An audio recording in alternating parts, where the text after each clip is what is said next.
Good morning, y'all, and happy Tuesday. I hope everything's going well with everybody wherever you may be watching live around the world as well as after the fact. Forgive my voice. That is the one thing that I'm going to ask a little grace for. Yeah, it's a lot better than it was 2 days ago. It's a lot better than it was yesterday, but it's still a little bit rough. A lot of talking, a lot of, well, it's what you do at Essen, right? At Spiel. So there you go. So at least you can understand me. Yesterday, not so much. Anybody that I had to converse with, I sounded like a mix between a mouse and a 12-year-old boy with his voice cracking. So there's that. So we just got back from Spiel 2019, which is in Essen, Germany. Got back yesterday afternoon. Spiel takes place Thursday through Sunday, 1 week in October every year, and is the biggest board game convention or board game fair in the world. We normally leave the week before to go and acclimate a little bit. Plus, if you're going to Europe, might as well make a trip out of it. This year we were unable to do so, so we actually took off Monday afternoon and landed Tuesday morning.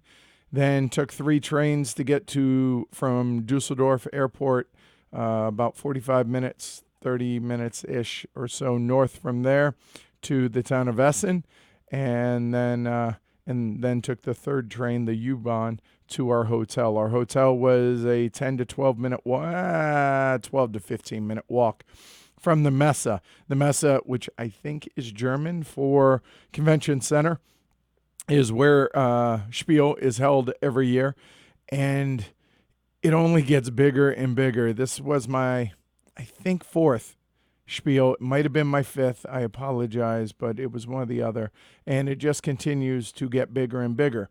On the plus side of that is while certain halls, specifically hall number 3, are packed on Saturday, as is kind of on Thursday, it didn't feel as busy, even though there were 19,000 more attendees this year than last year. And I think that's due to the addition of an additional hall, more space, more room for people to spread out. So there we go. And those asking, don't worry, I'm pounding the tea. So there you go. For industry folks, be it media, publishers, designers, etc., Essen, as it is sometimes called, or Spiel, I'll use those terms interchangeably. It really starts on Tuesday.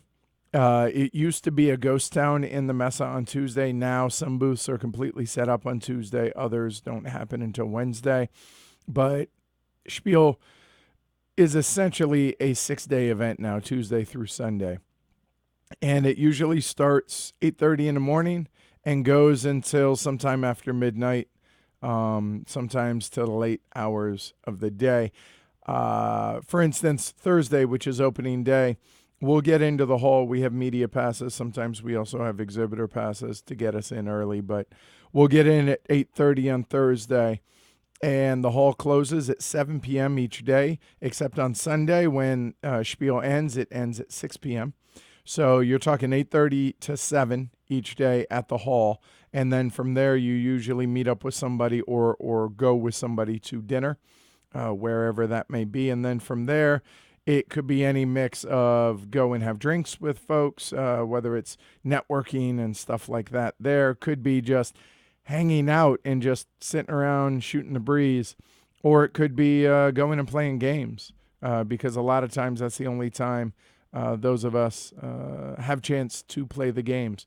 And so, like, Thursday night was a lot of fun. If you guys haven't heard the daily diaries at the end of each day, when we got back to the hotel, recorded a daily diary or a kind of that day's recap of Spiel. There were 5 of them from day 0 through day 1.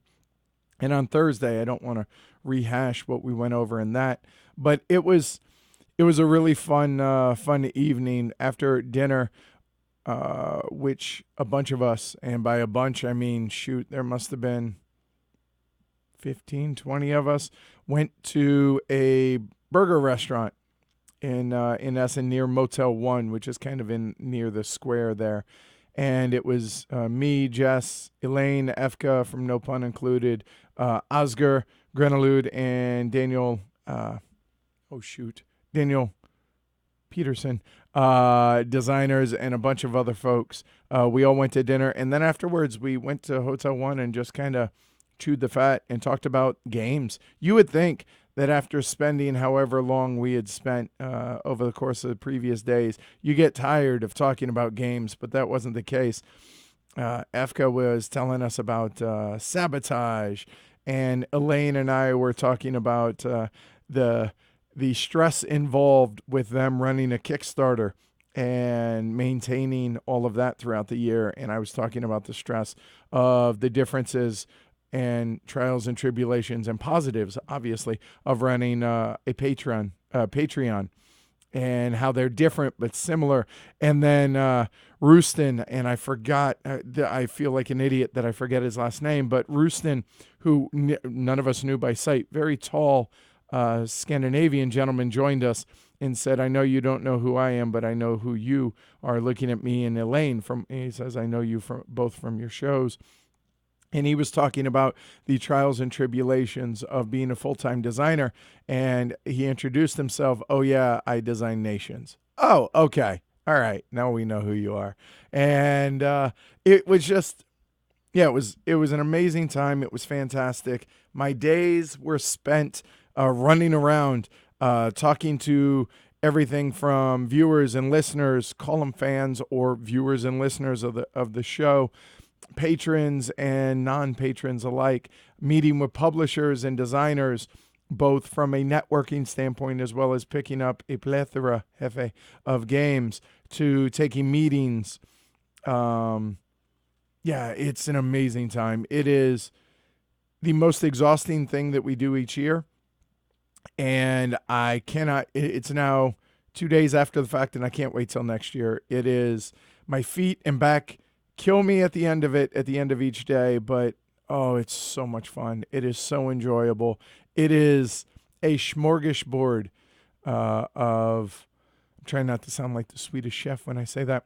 It's a smorgasbord of just a feast for your senses, of your eyes, for all the games and the sound of the excitement of the halls and the checking out of the games and the smells, hopefully the positive smells of the food in the Galleria and all of that. It's an amazing time. If you've never gone and it's on your list of things to do, I would highly, highly recommend it. We already have booked Fitzpatrick's for next year for the annual Heavy Cardboard Meetup.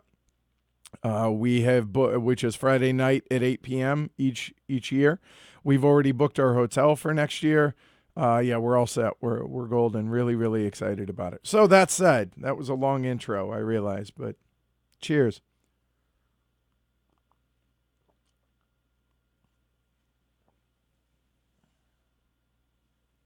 All right, I'm going to catch up with chat first before I, oops, sorry about that. The good thing is it'll be live on the side if you watch it after the fact. Just watch the stuff on the side, not the one on chat, on the window. One of these days, I'm going to remember to get that done. I apologize. So let me catch up with chat, and then I'll start going through the games.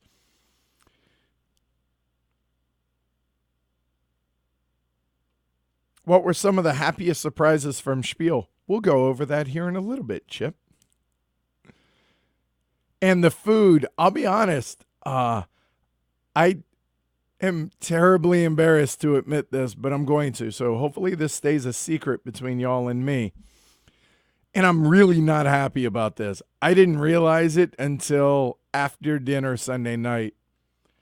I didn't have a single German meal the whole damn time I was there, and I am very unpleased with this.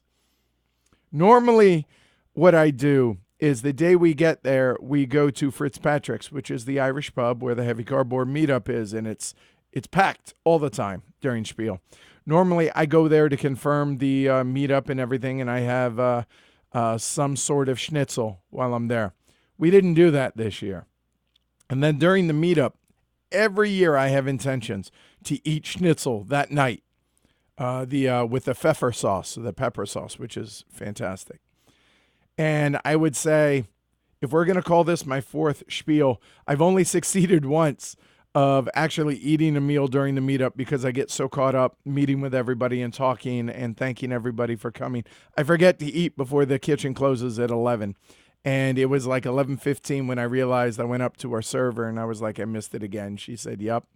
I said, I really got to set an alarm or something, so I remember to put an order in. So I didn't have a single German meal while I was there. See, we had Turkish, we had Italian, we had tacos, and they weren't good tacos. Ooh, no. And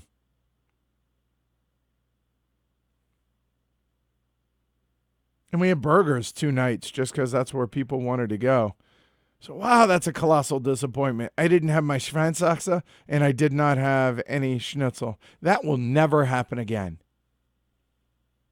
No, now I'm going to have to make some or find a German place around here that's embarrassing. I've shamed myself. I'm sorry.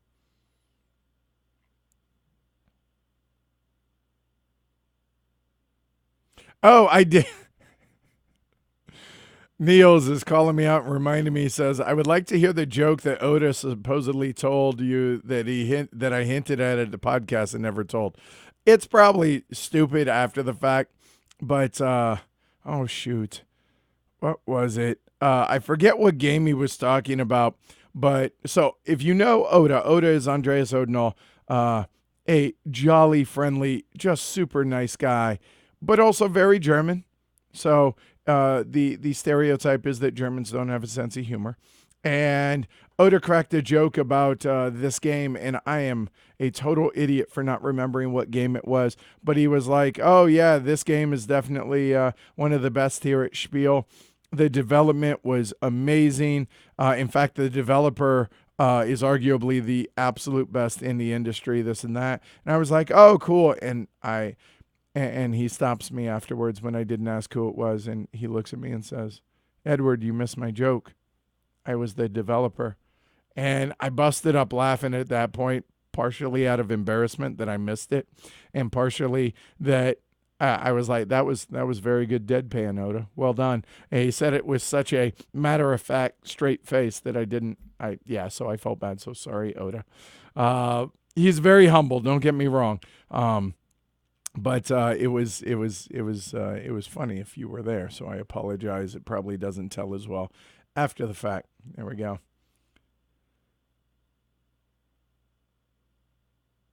Adam says, hey, everyone, just finished unboxing and punching my own Essen haul. What was the highlight for you, Adam? I'm curious since you were there.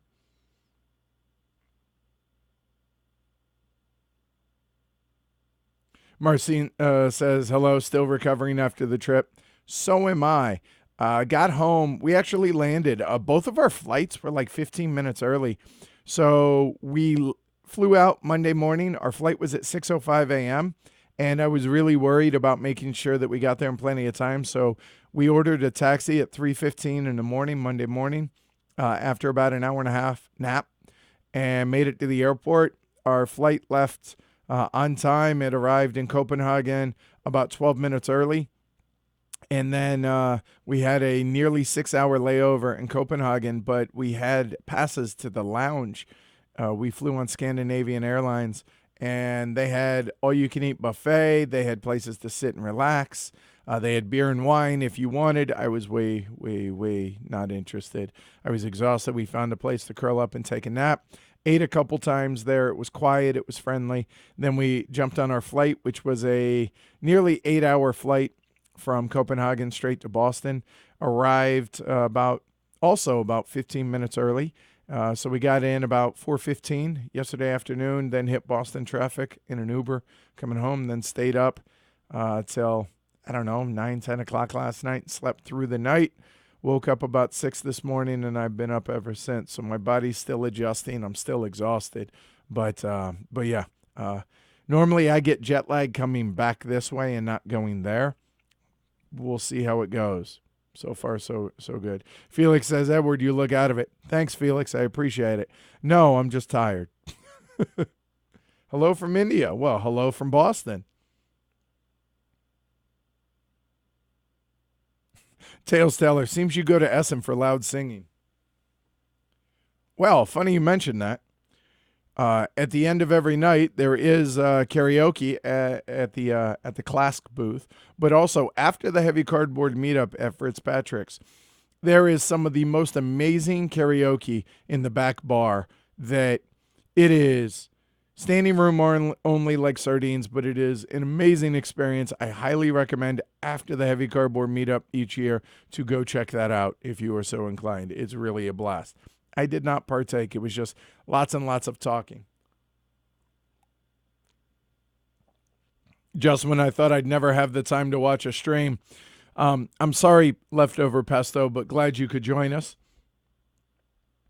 Hello, Robert. Hey, Martin. All right. Okay. Jeroen says Messe is indeed German for convention center. Nice. Elk of Legend, this was between his 15th and 20th spiel. Your travel is less, though, so there's that. Oh, way to make my day, Jeff. Jeff says, Edward, just a heads up, and a shout out to Dan Carlin. Thank you for thinking of me, Dan. He released Supernova in the East Part 3 while you were gone. If you were interested, you know I am. Hardcore History, my single favorite podcast that's still being produced outside of Heavy Cardboard, obviously. Think you're how I found about Hardcore History. Awesome. Thank you. Felix says, well, you might look like crap, Edward, but the pod blasts were good, so I appreciate that. Thank you. And Andre says, gotta thank you for recommending London Fogs on a past stream, enjoying one in a very frozen Arvada. So, Andre, cheers. I'm drinking lemon tea for this one. Anthony apparently saw me at the Judge Dredd stand. They also had some other games there, Anthony, and I hope you said hello. I hope you did.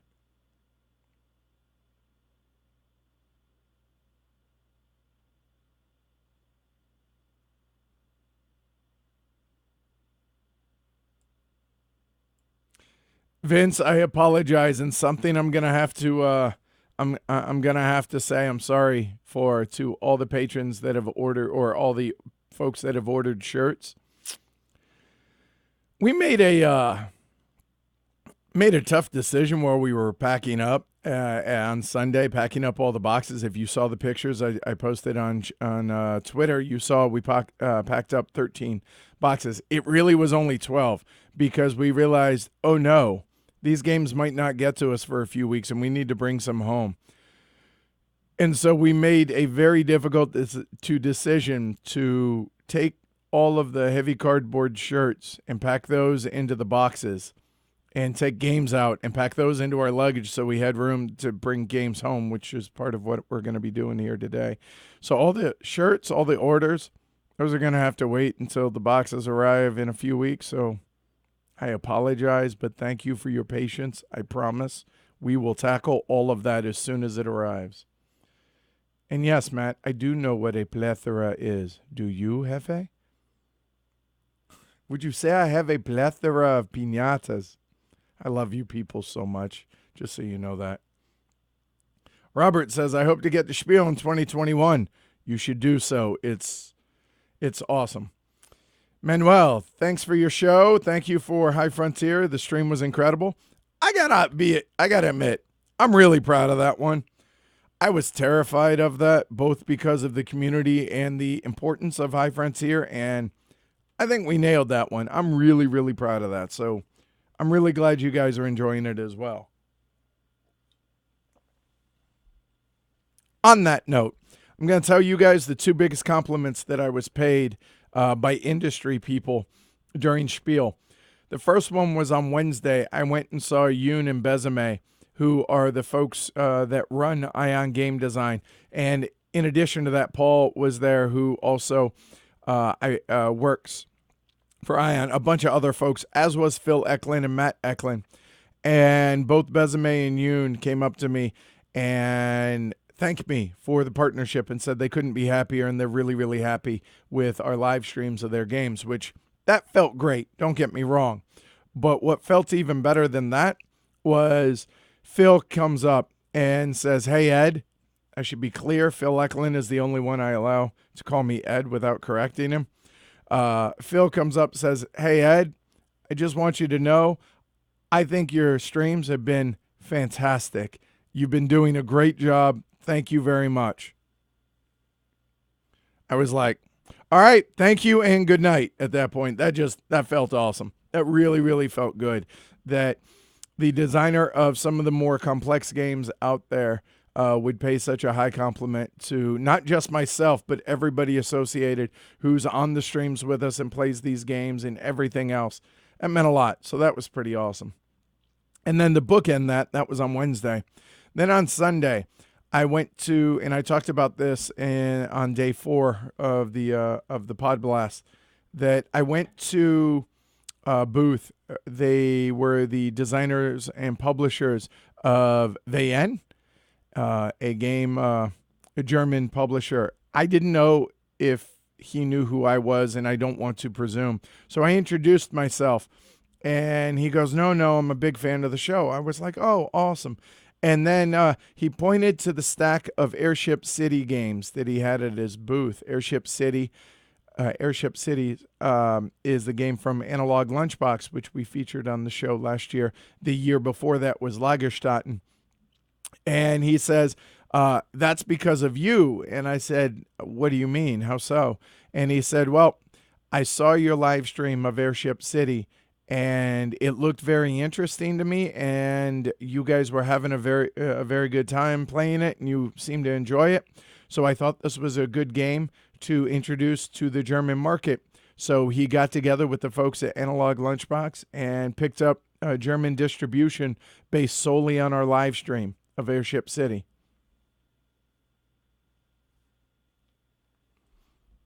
That's amazing. That felt ridiculously good. I'm not going to lie. So yeah. Wow. I was really taken aback by that. So that felt really good. So those were the 2 biggest compliments that I was paid by somebody in the industry. And my favorite things are walking down the hall and somebody will either stop me or not stop me. And they'll just be like, hey, Edward, really big fan of the show. Or, hey, Edward, thanks for your streams, or thanks for the podcast, or hey, thanks for the High Frontier stream. I heard that more than I didn't, it seemed. So it's just amazing. Such a good time and such good people inside and outside the industry. So good stuff.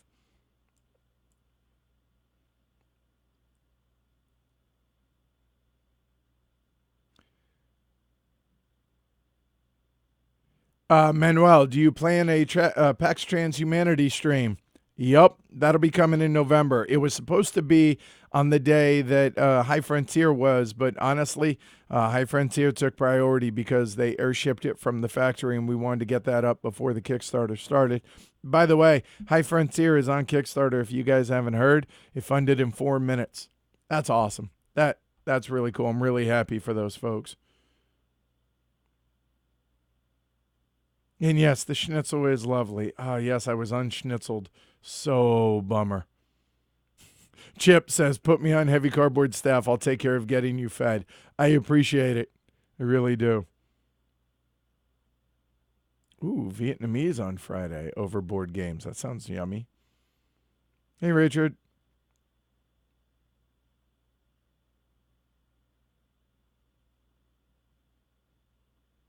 Okay, Stefan says schnitzel, though, should never go with a sauce or a gravy. Shudder.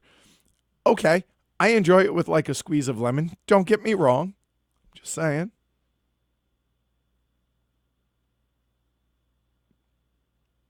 It was loud at times, but no more so than normal. I will say that you enjoy peace and quiet when you get a chance throughout the day at Spiel. Yes. Simon says, my favorite this year was Hurly Burly, a slightly silly dexterity game. Did not expect that to be the case. Fair enough. I saw it briefly, and I'll be honest, kind of dismissed it a little bit.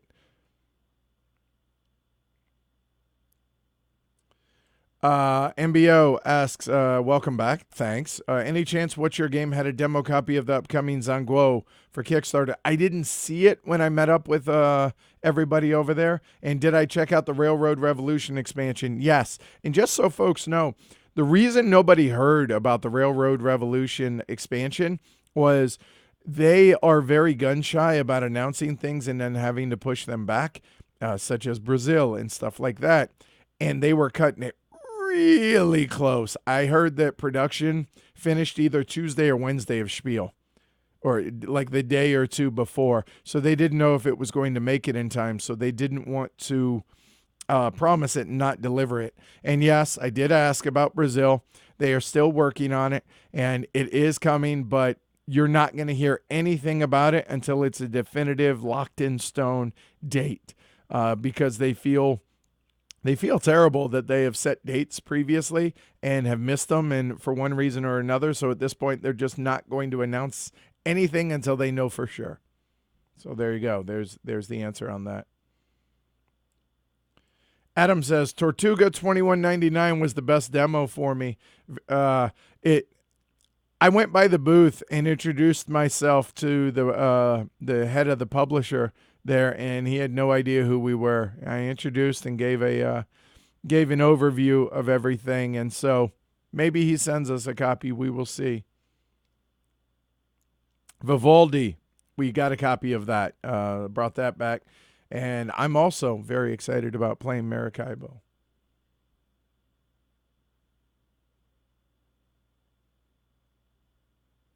Eric, unboxing. So wait, your pallet of games already came with you? No. What we did is we emptied up one of the suitcases that had all the merch for Heavy Cardboard and replaced it with games. And I have a pile literally as high as the table over here, and a second pile over on this side that I'm going to go over here shortly of all the games that we brought back. There are 12 cases of games that are currently on a pallet somewhere between Essen and here. And when they arrive, I'll be doing like a 4-hour unboxing of all of that. So there's that.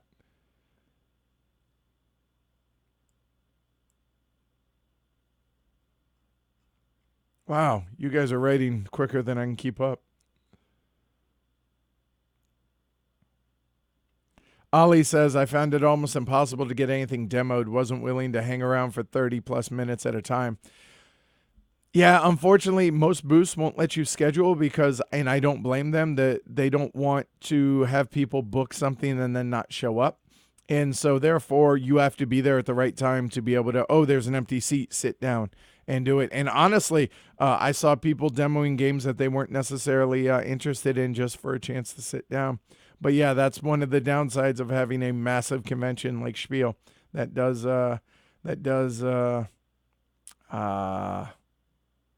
just a bummer, but I see it on both sides.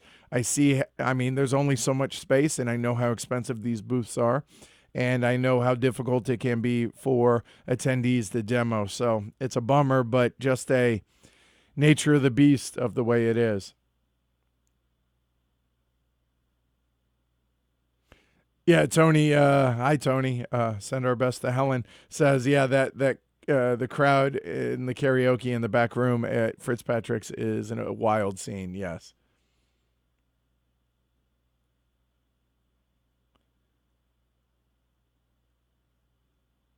Good luck getting back to China, Vince. Safe travels. All right. Hi, Brian. I miss that too. He says, I miss coming over to your house and seeing the pile of Essen games. Or you can just come to Boston and see them.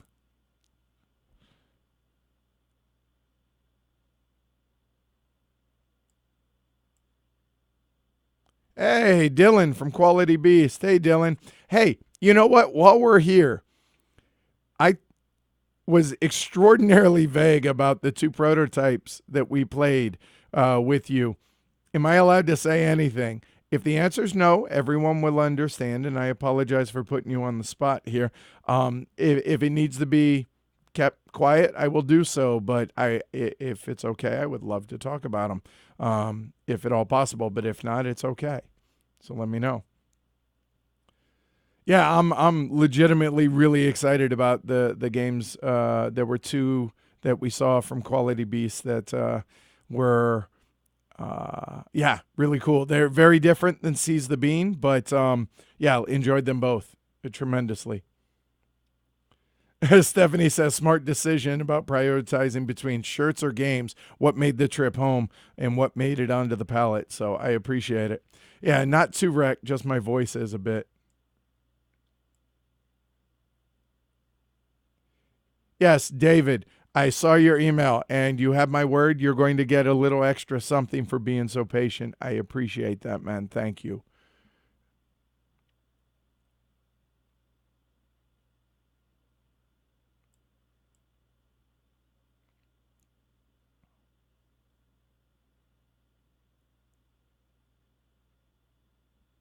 I'm reading chat and catching up. That's why I'm being quiet for a minute.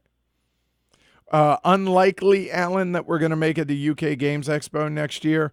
The priority for a second European trip for next year, they're obviously Spiel. We are going to try and prioritize hitting up Lyriacon in March, I think it is this year. Even that is only a maybe. We definitely want to, but so making a third European trip is highly unlikely for 2020, unfortunately.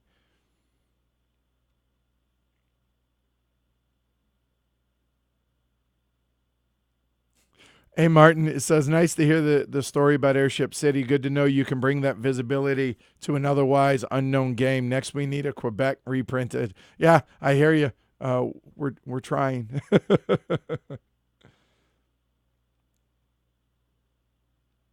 Oh, this is actually a really good question, Derek. Let me get some tea and I'll answer that.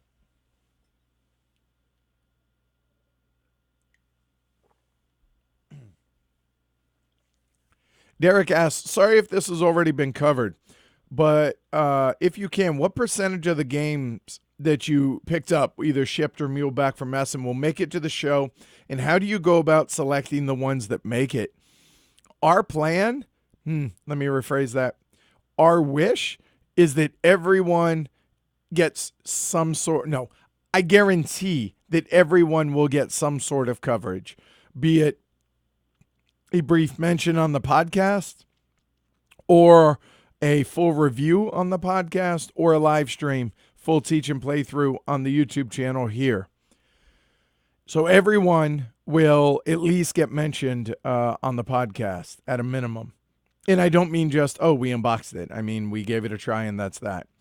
As far as how do we make that determination of what's what, we don't. The game does, honestly. If the game is compelling enough to either do a full review of on the podcast or a full teach and playthrough on the stream, the game is what dictates that. If the game's rubbish, we're not going to cover it. However, that doesn't mean whether or not Edward likes the game is what dictates that, which I think is different than a lot of other media out there. And that's not slighting anybody. That's just statement of fact. Like the stuff Rado covers, it's stuff he likes. There's nothing wrong with that. That's not the case with me.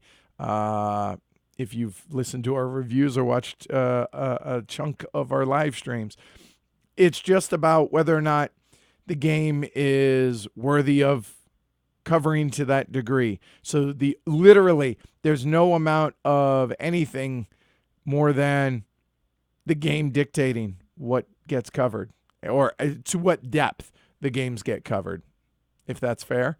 Obviously, most everything that we brought home, I'm excited about to dig into.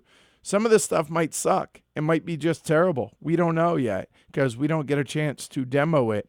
And, like when we do our Essen preview, you get a little blurb unless we got an advanced copy of it from a publisher or a prototype. Outside of that, you see it and maybe you get an overview or, a quick little elevator pitch of the game and you're like, okay, that sounds good. We'll take a look.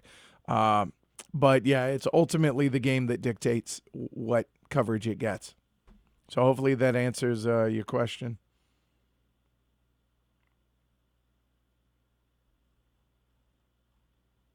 Wow, I'm trying to catch up with you guys. It's a good problem to have.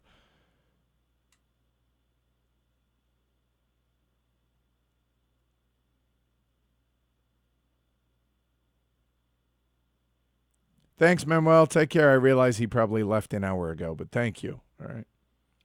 When can we expect Yin Yang to hit the table? I would say no later than probably the first week of November. Simon, did you ever get around to picking up Paco Sacco? I guess you're going to have to wait and see if it gets unboxed.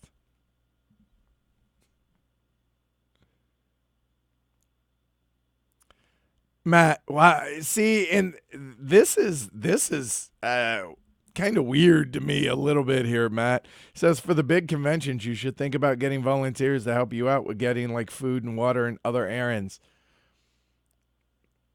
I don't know that I could do that, man. I'll be honest, because people are there to enjoy their spiel, and I don't know that I could do it. Hell, even hiring an intern for something like that feels a little weird.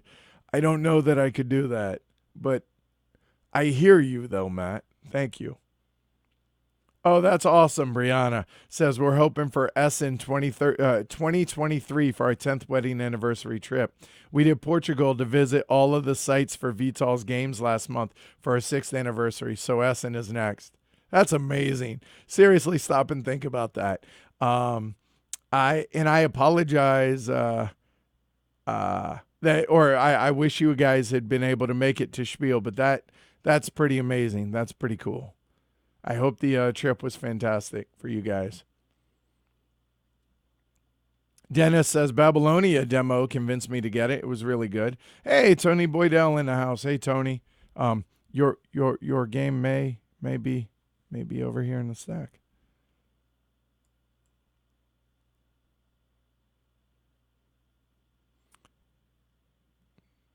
Hey, Jose. He says, so glad about Airship City, too. It was one of the finalists for Spiel Portugal's Game of the Year award. I saw that. I can use the code names. Can I talk about the games in depth, though? Oh, okay. There you go. Anger Management and Philosophy, the two games from Quality Beast. I'm going to give just a real brief overview of Anger Management. It's a partner game in which you can't talk with your partner. And it's used with marbles on a wooden board with holes that hold the bunch of marbles. And it's a bunch of groups of marbles that you randomly put out on the board, leaving the center space empty. And the goal of the game is to move all the marbles into groups orthogonally adjacent to one another in as few moves as possible. And each time each of you takes a move and you alternate moves, you have to track your moves. And Jess and I did it, and we got along very well. We didn't want to kill each other. We did it in 49 moves, which is not so great. And you score somewhere around the 5 or 6 points per group, and you score bonus points for each individual shape. And it was a fascinating game. And a cool little table, like coffee table game, a game that you would leave out on your coffee table. That was really cool. And then Philosophy is a 2-player game that mechanically reminded me in some ways of Shobu, but theme and actual way the game played out in the component and the way, just the simplicity of the rules reminded me of Shobu, and I really, really enjoyed both those games. So check both of those out as they come out in the upcoming, however long it is, from Quality Beast. That was really good stuff.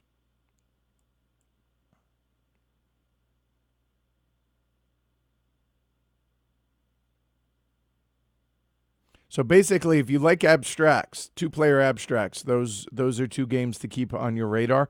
Those are probably not going to be the names that they end up being, but just be aware of that.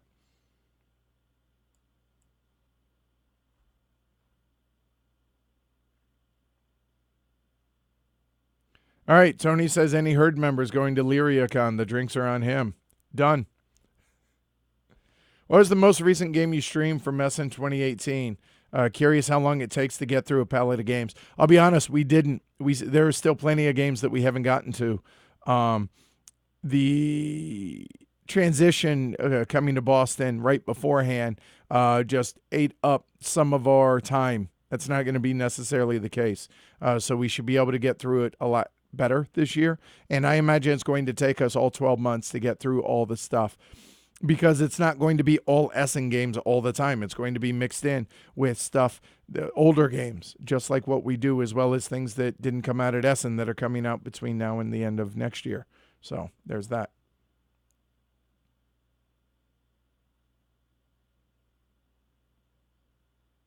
Which hall represents you the most? That's a really good question. So there were seven halls, 6 halls, 7 halls this year.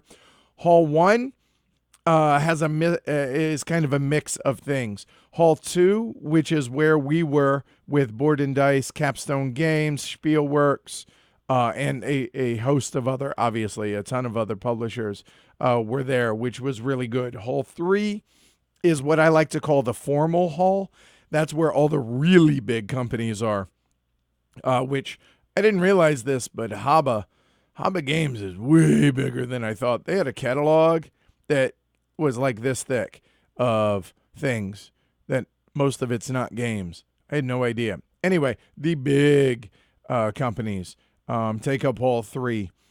And then Hall 4 and 5, I'll be honest, this year, I think 4 and 5 were the best halls as in general, as far as really cool stuff as well as a awesome mix of esoteric stuff. And then there was Hall 6, and was it Hall 7 or just Hall 6? Hall 6 was where a lot of the tabletop stuff was, a lot of the miniatures and all that. I would argue that was probably the least interesting hall for me this year. But that's not to say there wasn't anything interesting in that hall. So there's that.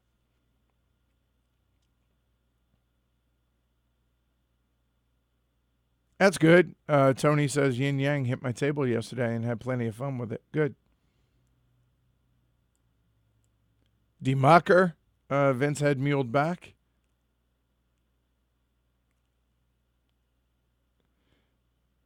Yeah, I can't believe I was able to there, Dylan. That was cool. Beat him at his own game.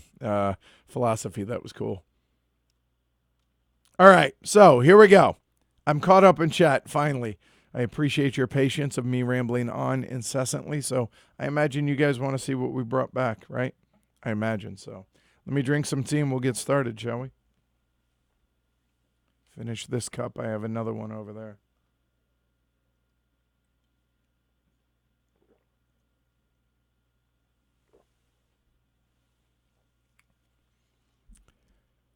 Before I get started, there's one caveat that I want to throw out there. And if you guys have any questions, either about the games or the Spiel experience or the Spiel experience from a media point of view, specifically, obviously, my point of view, feel free to ask. I'll tell you guys pretty much whatever you want to know within reason.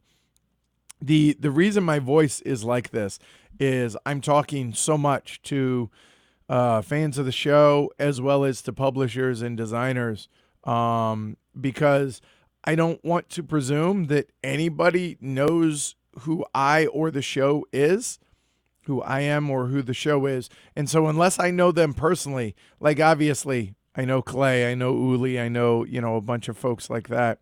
But if it's a publisher that I don't know, on a first name basis, I don't want to presume that they know who I am. So I go up and I give them kind of a spiel, an overview of who I am, introduction, the whole 9 yards. I'm not going to go into details of what that consists of. But when you factor in the fact that we brought home well over 100 games and there were probably another 100 or so that we took a look at, that's a lot of talking over the course of the 5-6 days. Plus, and that's just business stuff, not talking about the the viewers and listeners of the show. So that's why, even though I constantly have a cough drop in my mouth or something like that, and water and tea, which a lot less tea this year, my voice still just gets wrecked. So yeah, there's that. That's why that's the case. All right. Nice. Marlon says, glad you turned me on to Yin Yang, and we're glad grab one of their last copies. I wish I'd been able to go back to that booth after having stopped there on Thursday, because after we got our demo, I think it was Thursday, or not demo, but our overview, I I'm pretty sure that pretty much single-handedly we caused them to sell out. I imagine they were like, why the hell did this game fly off the shelves? So big thanks to Chisholm as well, who after we saw it, he had talked about and he'd played it and said really good things as well, who's a patron of ours, and literally everybody that got a demo of it really enjoyed it. So it was awesome to be able to surprise a small publisher like that and to be able to get that kind of buzz going on about a game and have them be able to sell out their game. That was awesome. I'm glad to have played a part in that. Brianna says the dedication and time to mention and read all of us is awesome, Edward. We all appreciate all that you do. The fact that you answered my email asking for a shout out for an anniversary surprise for my husband. I'm happy to do stuff like that because I'm no different than y'all. I just have a microphone and cameras, and I'm as passionate about this stuff as many of y'all are, and I just took that passion and turned it into a career. So thank you to all of you that choose to support the show, either by listening and watching or by, being a patron. Without y'all, there's no point to any of this. So thank you to all of you. I appreciate it. Currywurst or schnitzel? Not even close. Schnitzel. No, currywurst is overrated. It's fine. It's not bad. It's just schnitzel. Not even close. Oh, Luis says it was really nice to meet you. Brazilian Fell's friend here. Nice. Your podcast with Rado guided me through Spiel these 4 days. That's awesome, dude. I'm really glad to hear.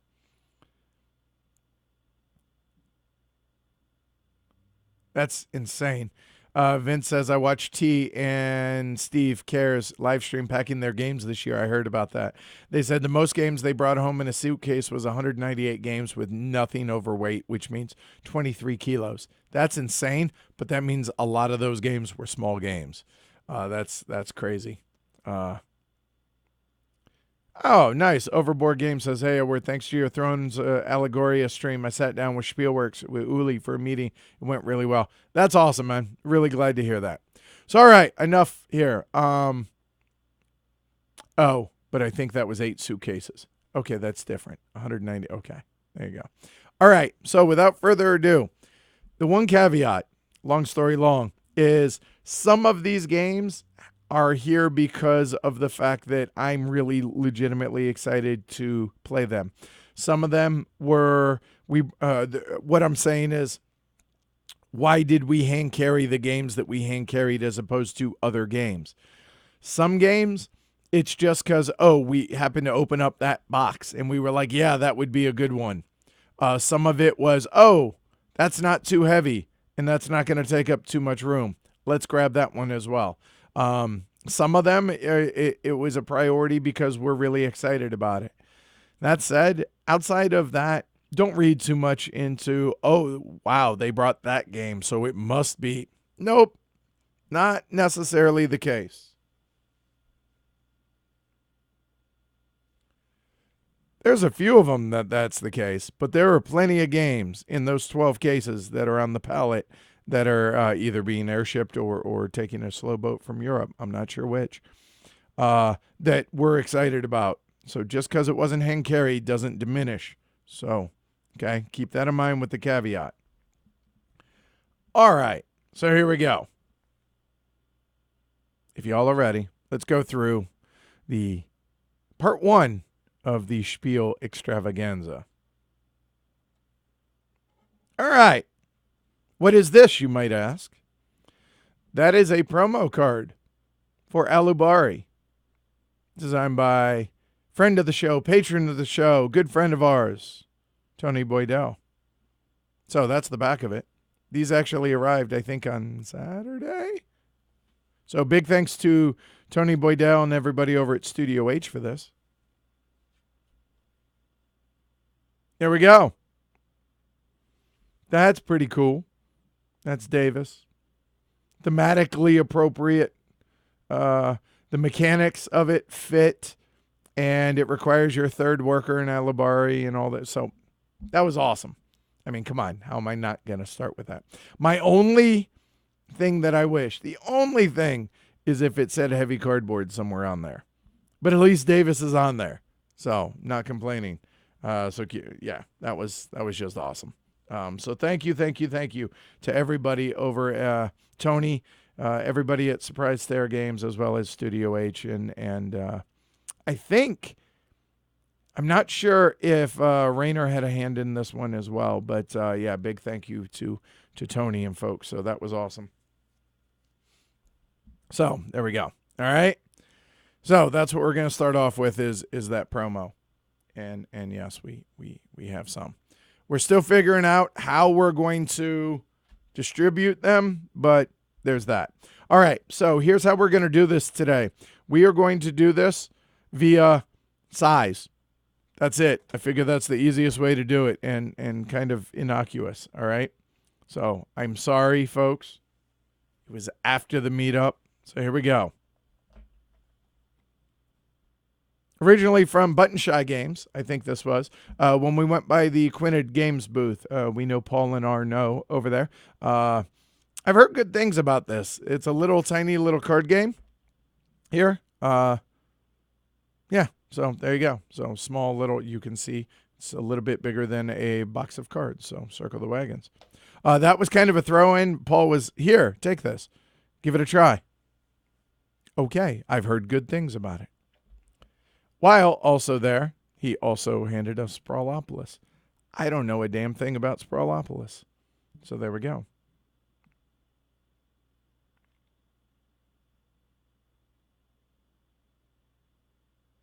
That's true. Tony Boydell says, a reminder, I sketched that at LyriaCon last year while Edward was playing the prototype of Elibari. That is a true statement. So Sprawlopolis. Let's read this, shall we?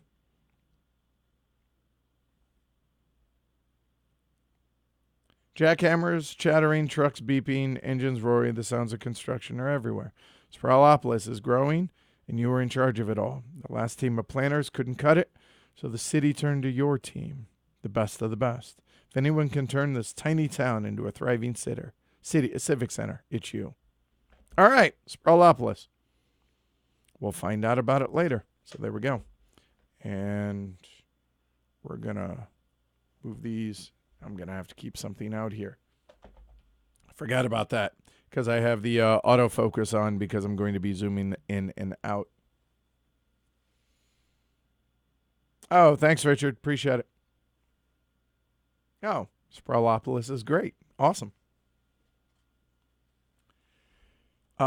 Here's a game that was not at all on my list. Here, I'm going to take it. Well, here, I'll show you how it comes in here first.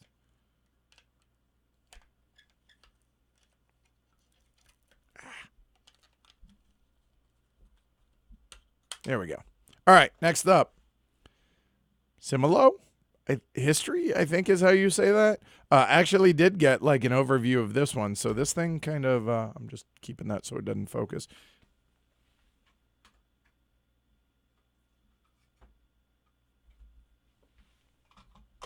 So this is kind of a riff, if you will, on kind of a Codenames type game. Yeah, I think that's it's from Horrible Games. We actually went to Horrible Games to pick up The King's Dilemma, and while we were there, they pitched us this, and they did a like fantasy one, and I was like, well, might be interested in the history one. We'll see. So we'll give it a try. Again, it's kind of a riff on Codenames. So if you like Codenames, you might like these. There you go. Not exactly, but it gives you an idea of what it's like. So there we go. Similo, history. Again, you'll notice these don't take up much room. All right. The next one here is, I think, coming to Kickstarter. It's either November or January. One of those. I can't remember which. Herloff. This is from the same company, Jolly Dutch. And I'm not going to remember the company on all the publisher on all of these. From the folks that did Chartered. All right. So Herloff is a 2-player trick-taking game. I'll be honest. I don't know of any other two-player trick-taking games. And I think it's two-player only. Yeah, it's two-player only. So there we go. Yeah. Thought it sounded interesting. I love trick-taking games. I'm a bit hesitant about whether or not a two-player trick-taking game will work, but it's standard trick-taking with some cards that do special things as far as, if you win a trick with a 3, maybe you win it, but you take a card out of your opponent's hand and then give them a card, stuff like that, for some of the cards. So we'll see how it goes. We did play it a little bit on the flight home, but I was exhausted and I really didn't enjoy it. But that's not because I didn't enjoy the game. It's because I was exhausted, and I never feel like playing games when I'm exhausted. So there we go. All right. Oh, Neil says, I think the best comparison for Similo is Unusual Suspects. All right. Did not know that. Oh, it's now Horrible Guild, not Horrible Games. My apologies.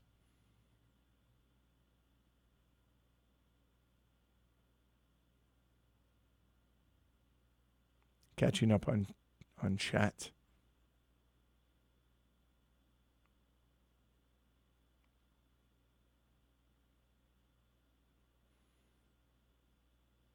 All right. Well, there you go. We actually, as I mentioned, we actually played this. Well, sort of played at it. Secret bidding, by the way. So you write down your bids, but you do not reveal them. They are not open like they are in most trick-taking games. And show a little bit of the artwork here. There we go. So some of these are going to change because the as a reminder on the some of the special cards have the numbers. I think it's the 3, 6, and 9. That little dot isn't a good enough reminder for folks, so they're going to change that iconography before it goes to Kickstarter, apparently. Anyway, so that's Herloff. So again, small little card game. I'm interested to give it a legitimate shake and a fair shot after I'm not exhausted trying to play games. This next one, before I can get into, I actually got to look something up.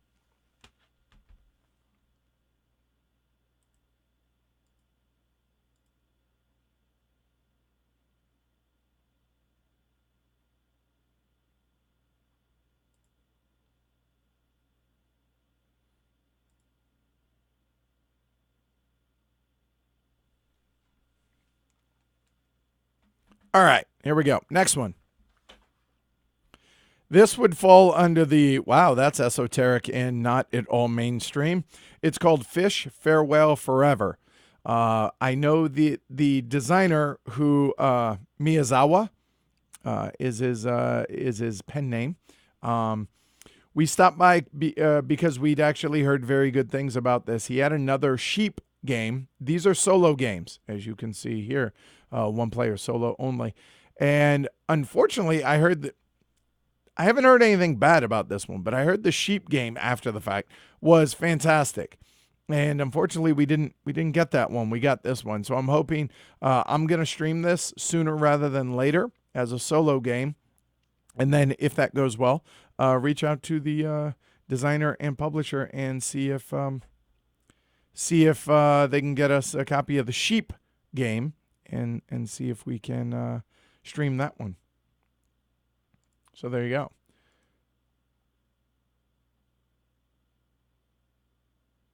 Matt says, I love getting to live vicariously through you. That's kind of the point here, is to share this with you guys. Hopefully y'all enjoy this. All right.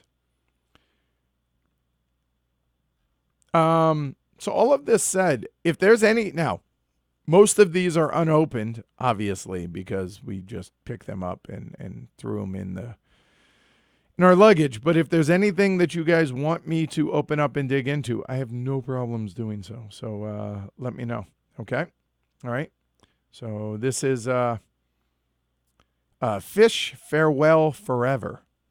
And the artwork looked very nice on this one as well. Moving on to Earl Grey tea in the heavy cardboard travel mug.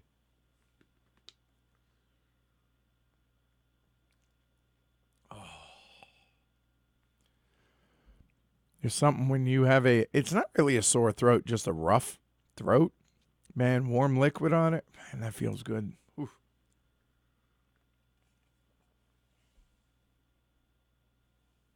I'm partially stalling to see if there was anybody that wanted me to open that one up, but no one did, so we'll move on.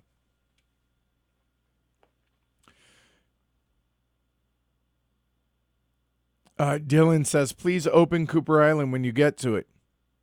We didn't get Cooper Island. Legit, we did not. Clay was like, hey, you want to grab a copy of Cooper Island? I was like, you want to just send it to me? And he was like, yeah, I can do that. I was like, cool, because we already streamed it, and we're not going to play it anytime soon because we already streamed it, the prototype. So I saw it, but we actually didn't get a copy. I will get it in the coming few weeks or so down the road. But yeah, so there's that. So don't hold your breath on that one, Dylan. Sorry about that. So this next one is from Looping Games and Shay and Isra. This might be one of the most adorable husband and wife design couples that we've encountered. They have their shtick is every year at Spiel, they carry around a little llama, a little miniature llama, not like a full llama, because I don't know that they allow llamas in the Messe.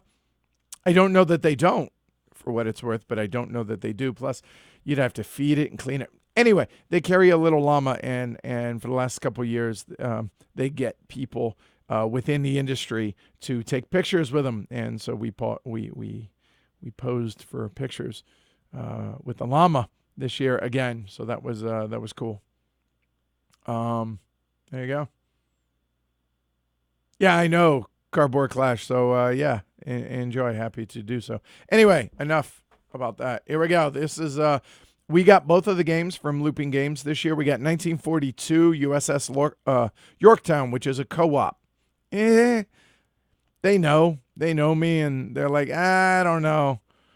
And I asked one of the guys over at Looping Games, said, which of the two do you prefer? And he says, well, I prefer Euros more. And he said this one. And I have heard nothing but good things about this game. Looping Games does these small, historically themed small box Euros. And we've done the San Francisco one, and there are a plethora of different ones, and so we're working our way through them. So I've heard really, really good things about 1987 Channel Tunnel. So there you go. Another two-player only game. So basically, Martin, I went to Spiel and found games for you. Okay? How's that? No, I'm kidding. Well, I mean, I did, but you get the idea. So there you go. Hey, Bernardo.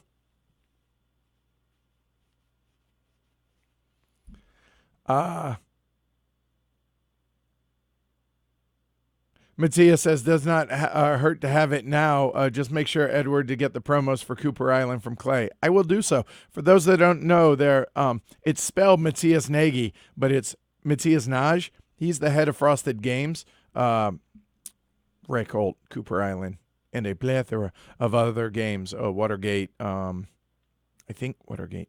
Was it? I think, maybe. Anyway, other games. That's Matthias in chat there. So thanks, Matthias. We'll make sure. All right. I did have a request to open up Fish Farewell Forever. So I will do so. And I got nothing on the agenda today, so I have no problem spending, hours opening all these for you guys. So if you want.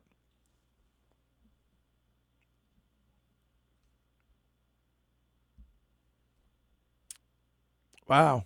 I'm getting a really important phone call that I cannot take right now. All right. Well, I don't have to wait. Nora, if you're watching this, I will call you back after the stream. All right. So here's how it so that is, you know what? We'll stick with Channel Tunnel first. No, we won't. We'll open them one at a time. So Fish Farewell Forever. So here's the rule book. Just a single sheet of paper. I am nervous about anytime there are games, small games like this from overseas. I could zoom out, but I'll just keep it here for now. And how good the rule book is. I'm always concerned about that. All right. Matt says I would probably watch you punch out games. I appreciate it. I don't think it's sad at all. But honestly, we get so many games given the show. I'm happy to leave the punching to folks that don't get as many games here as part of our group. So if anybody is in the area and ever wants to come punch games, you are more than welcome to come do so. So it's just held on by a little wrap right there.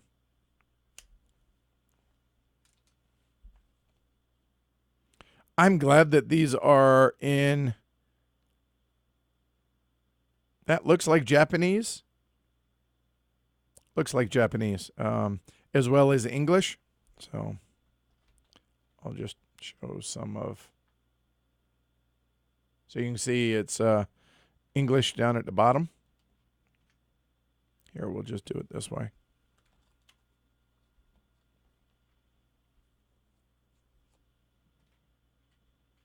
The backs of these look like this.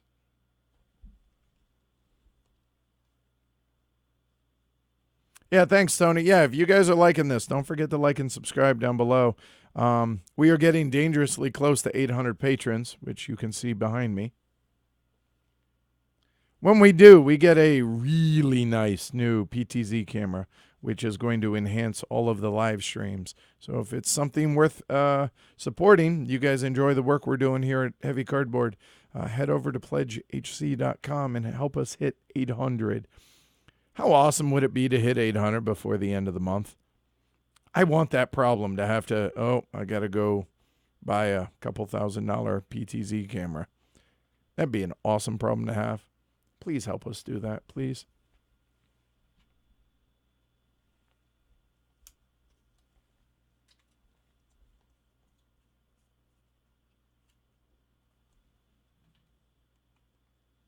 And the backs on these.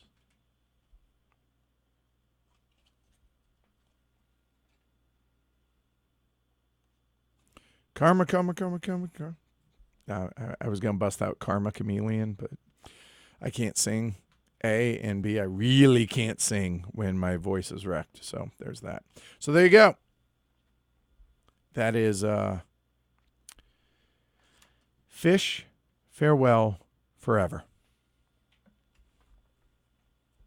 Japanese. Yep. I thought so. I believe that is, was that kanji, I think is what it, it's been a while since I took Japanese in high school. It's been a day. Who has two thumbs and poorly prepared as far as picking up something to tear these open? If you'll excuse me a moment, you guys enjoy taking a look there while I go get something to tear open the shrink.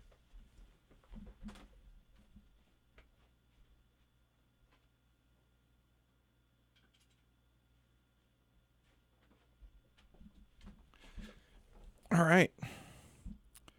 The best pair of wire cutters that I ever owned. Extraordinarily expensive Snap-on from my days back when I worked aviation. Oh, how I don't miss that.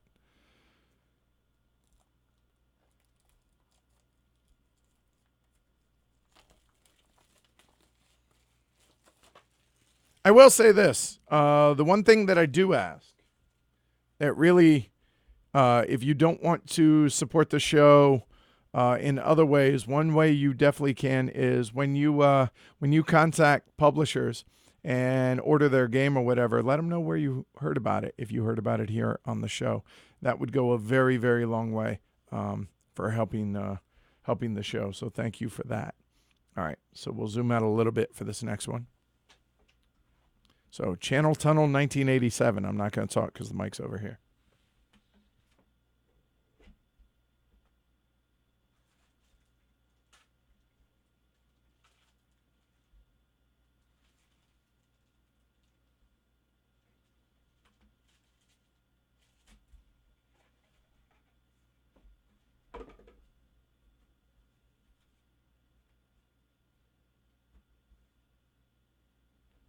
player boards, punch board, and the rules.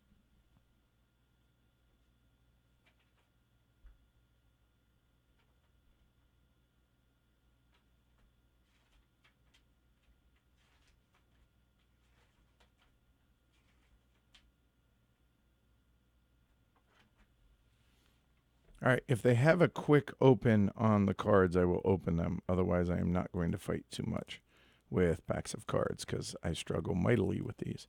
There is one. They're in luck.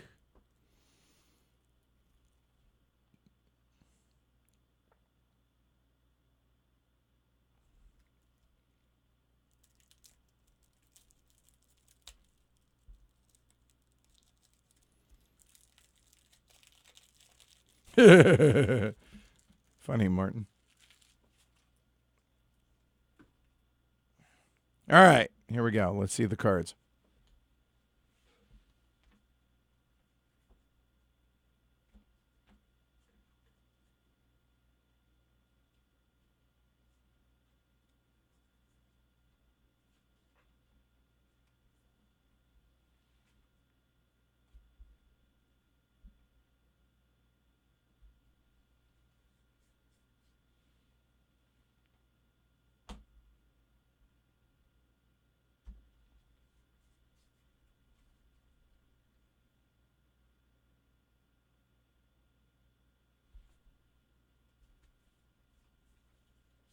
There you go. That's it.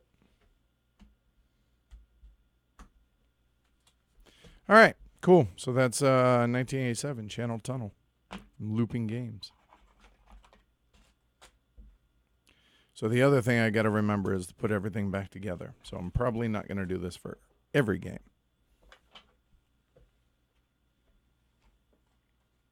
However, if there are games that you guys want to see, happily do so. So let me a moment while I put stuff back together here. And Gen X Sequoia says, jealous of all the goodness. Nah, don't be jealous, because this stuff here is for you guys. Obviously, yes, I get to play the games, and everybody in our local group does, yada, yada, yada. But without y'all, I'm not doing any of this, so it's all for all of you. All right, so keep that in mind. All right, so let's go next.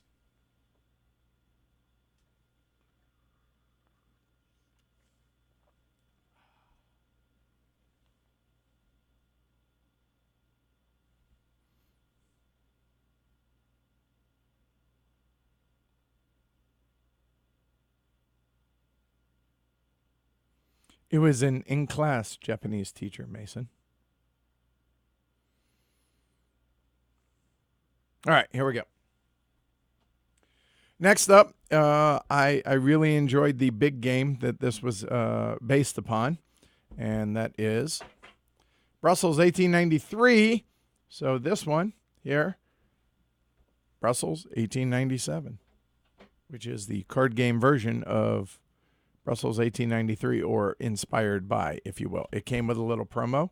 So, as you can see right there, Leopold II. So, yeah, there we go. Brussels 1897. I've heard both directions on this one, but we shall see. It's a game I was really looking forward to. Rado was as well. Take care, Martin. We'll see you soon. All right. Cool. There we go. Now, this next game, it was on my list of games to check out, but it went up higher when I was told that it was one of our patrons' favorite games or best games of Spiel from this year. And it's a 2 to 4 player thinky filler. Plays in about 20 minutes. It's from Thunderglyph. I screw this up every time. It's Thundergriff, not Thunderglyph. Thundergriff Games. And that is hats.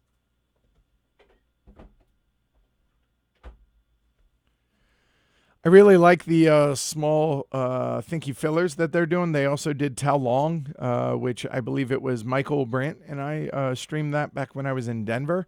He and I both really enjoyed that, and I've heard really, really good things about this game. So we shall see.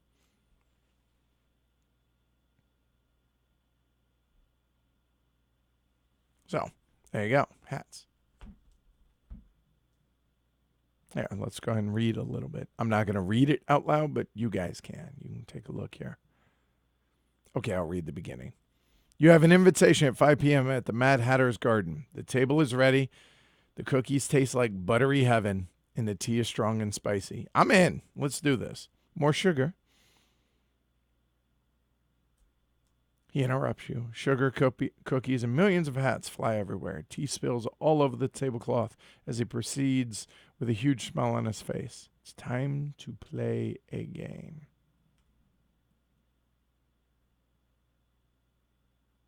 Oh, that fit really well, didn't it? Look at that.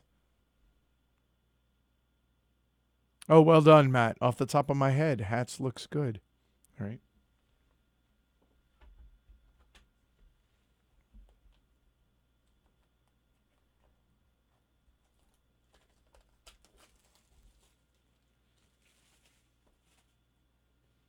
All right. So going back now to Brussels. So now we'll zoom out a little. Somebody asked, Netwilk wanted to see it. Well, here's what the cards look like with the promo. Plus, gives me a chance to put it in the box, so that's cool. It's a small game, as you can see by my hand size here.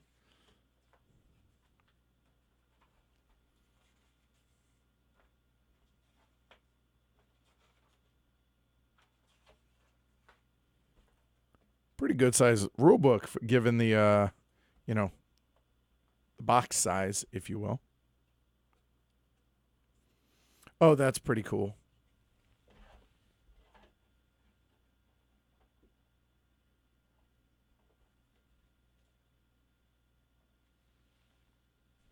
Is it really a visitor's guide for Brussels?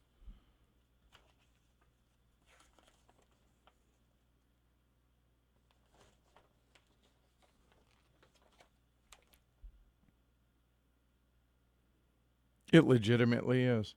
That's amazing.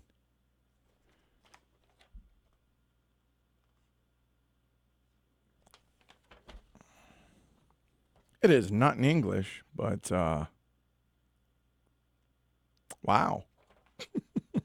Things you don't normally see in a game.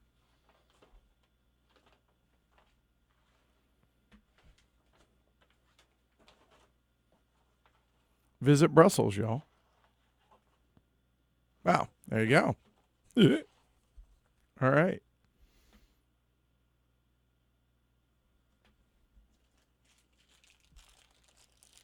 Simple wooden square bits here on that there.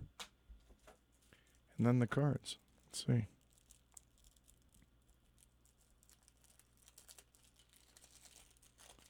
Yeah, it makes sense that there should be a visitor's guide in there for the city, but you just don't see it. All right. Mannequin Piss.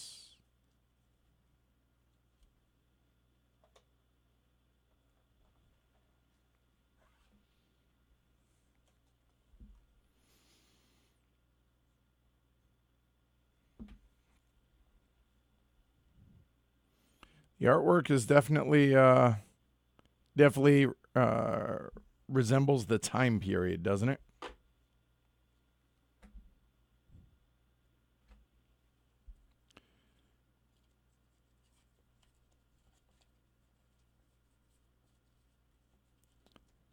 Trying to separate the cards a little bit. So, coin cards on one side, ones and threes.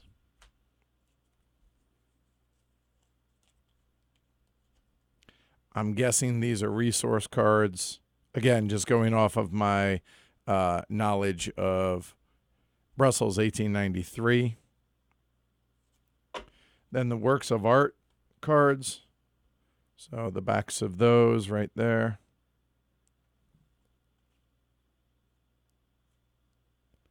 Like so.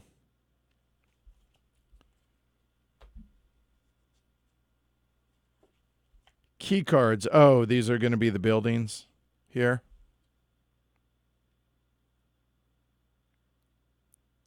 And as you can see, there's a linen finish on all the cards. They feel nice. Good quality cards.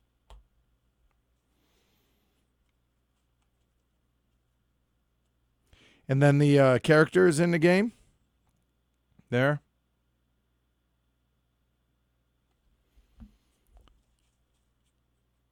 And there's only a few different ones, and they repeat. So there you go. Oops.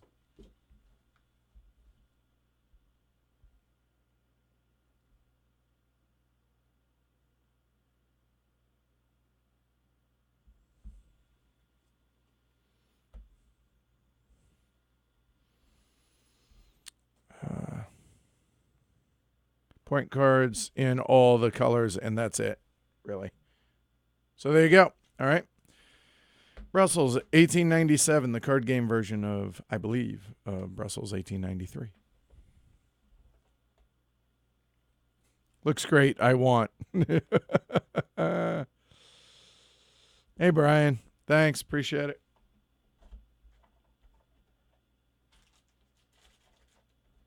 I still can't get over that there's a visitor's guide. Come visit Brussels.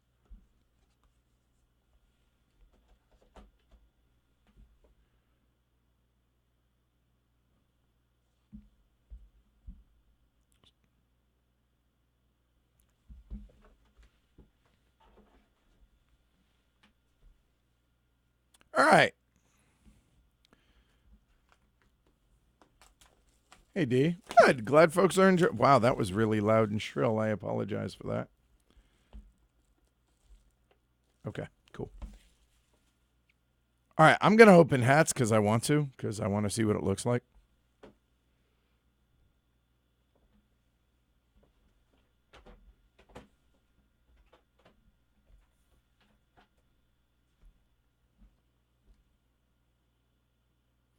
So there's a small little detail here that I think is pretty cool in the right there. You can see it. It looks like the book has a page coming out of it. And by the way, this is just stuck on but I believe that comes, yeah, that comes off. So it's just there for as an example, but there you go. That's what it actually looks like. There. So you open it up, and this is hats.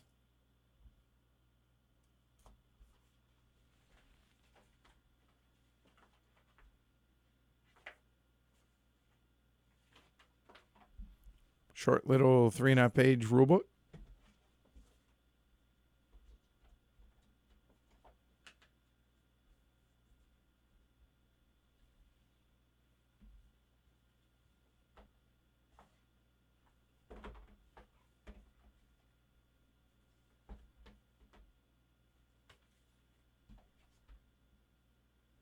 This is laminated. It comes with a dry erase marker, so you'll be able to dry erase. You can see in the reflection.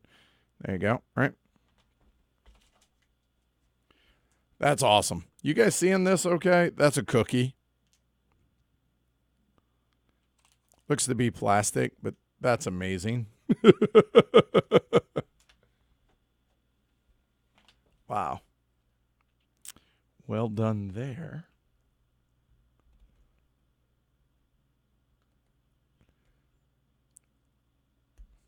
My favorite from Essen. I guess we're gonna have to answer that next year. In all seriousness, because I don't know that we're going to. I mean, I have the game that that was the biggest pleasant surprise on the surface, but I don't know if the game ends up being good or not.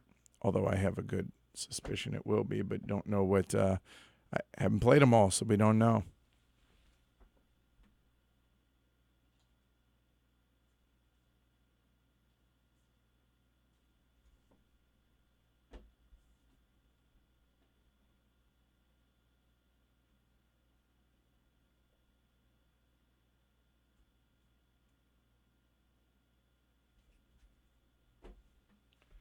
So that's hats. Beautiful, beautiful artwork. So let's hope I was led well. I was told this is a fantastic two-player thinky or 2 to 4 player thinky filler. So we shall see, right?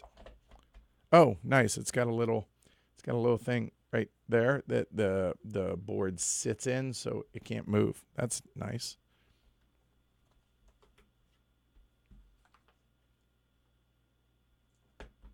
Here we go, hats. Oh, here we go. It's funny. This made it ephemeris, I think is the name of the game. They gave us this little notepad, little notebook. The game didn't make the game's making it. Just it didn't make it in our carry-on. It will though. So I'm looking forward to this. So there's the notebook they gave us for it. And the last 2 games from the right side of me. This was a fun little kids game that Paco Yanez showed me last year. He showed me the prototype of it. Train Sylvania. I mean, come on. Cute little kids game. And, oh, no, there we go. And it finally was published this year, so he came over and said, here, I want to give you a copy. So we grabbed that. So there you go. From the folks over at Games in Spain, or Games from Spain. So there we go. So thank you, Paco. I lied. There are 2 more. The only casualty so far of game boxes that got damaged is this next one. That's Moonbase. You can see it got damaged over here a little bit when I lift it up. You'll see it. We talked about this briefly on the show, one of the Pod Blast days. Not sure which day it was. I apologize. Yeah, World in Flames. I'm going to take a little bit to unbox that one. Yeah, so this is, I think it's been out for a little bit. 2-player abstract. Well, here. It, like I said, it got dinged pretty good. I apologize. Yeah, all right. So let's take a look at it real quick.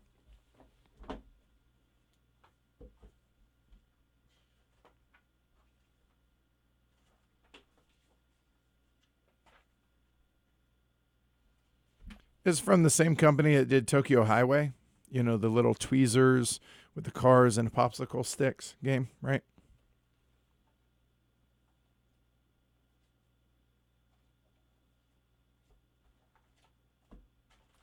Now it has all these wooden rings in there to go on the board. And wooden hexes.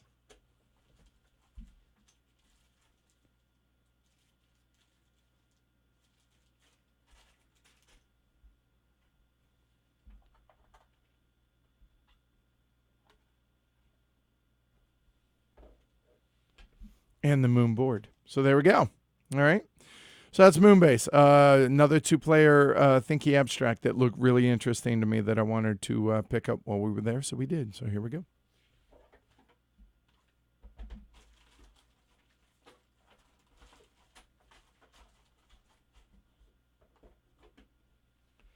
The last one from the right side of me, and then we get into the bigger box games from there, as well as something a little bit different, is a game that I didn't have high expectations of until I spoke to the publisher on Wednesday during the media event. And the reason for that is the game just didn't really grab me because card game, this and that. And I don't know. But it's same designer, same publisher as last year's A Pleasant Journey from Necco.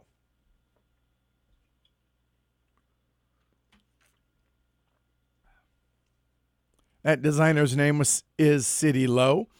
And we weren't able to stop by the booth just due to a pure oversight on my part until Sunday. And Board Game Cafe Frenzy was sold out by then.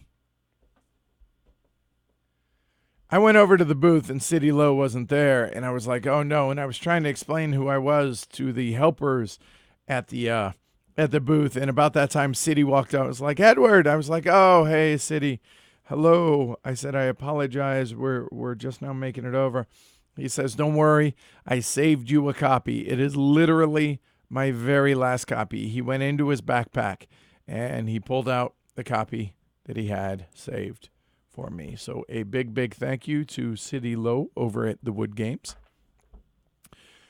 So this game, a lot more involved than just your typical card game. But I probably should have expected that, honestly. But I had apprehensions until talking to him on media day.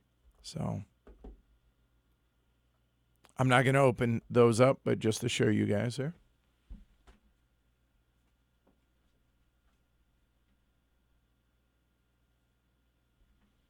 By the way, the punch board that you see here and this open deck of cards is from Kickstarter expansions, I believe. And he said, I would recommend just playing the base game when you stream it.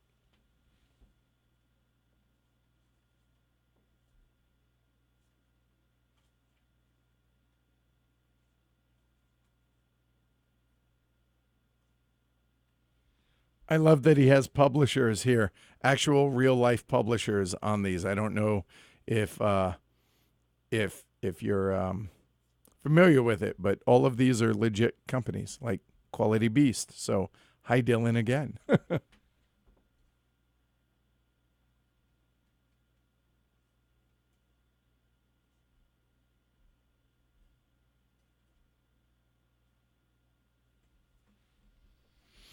So yeah, looking forward to digging into this one a lot more than I was originally. And yeah, there's a reason I chose to bring this one home. Small footprint, doesn't weigh a lot, and a big game in a little box type thing. So looking forward to digging into that one. So that's it for the stuff over here on the right side. Let's see. Catch up on chat.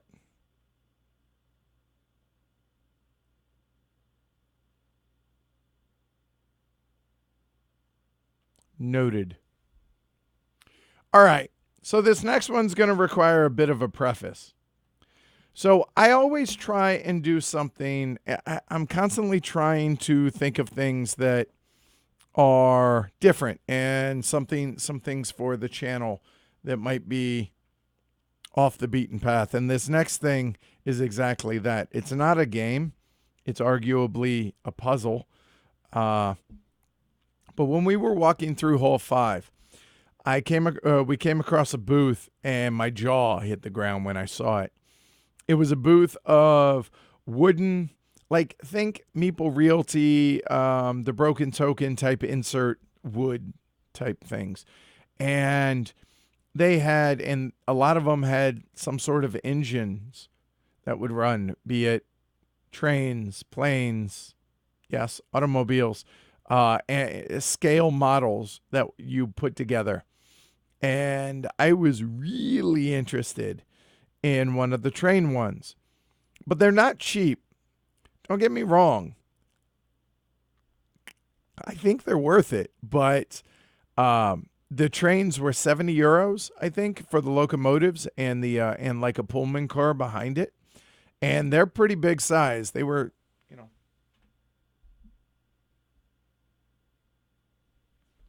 they're pretty big models, but I wanted to get one to put up on the shelf. But I was like, you know what?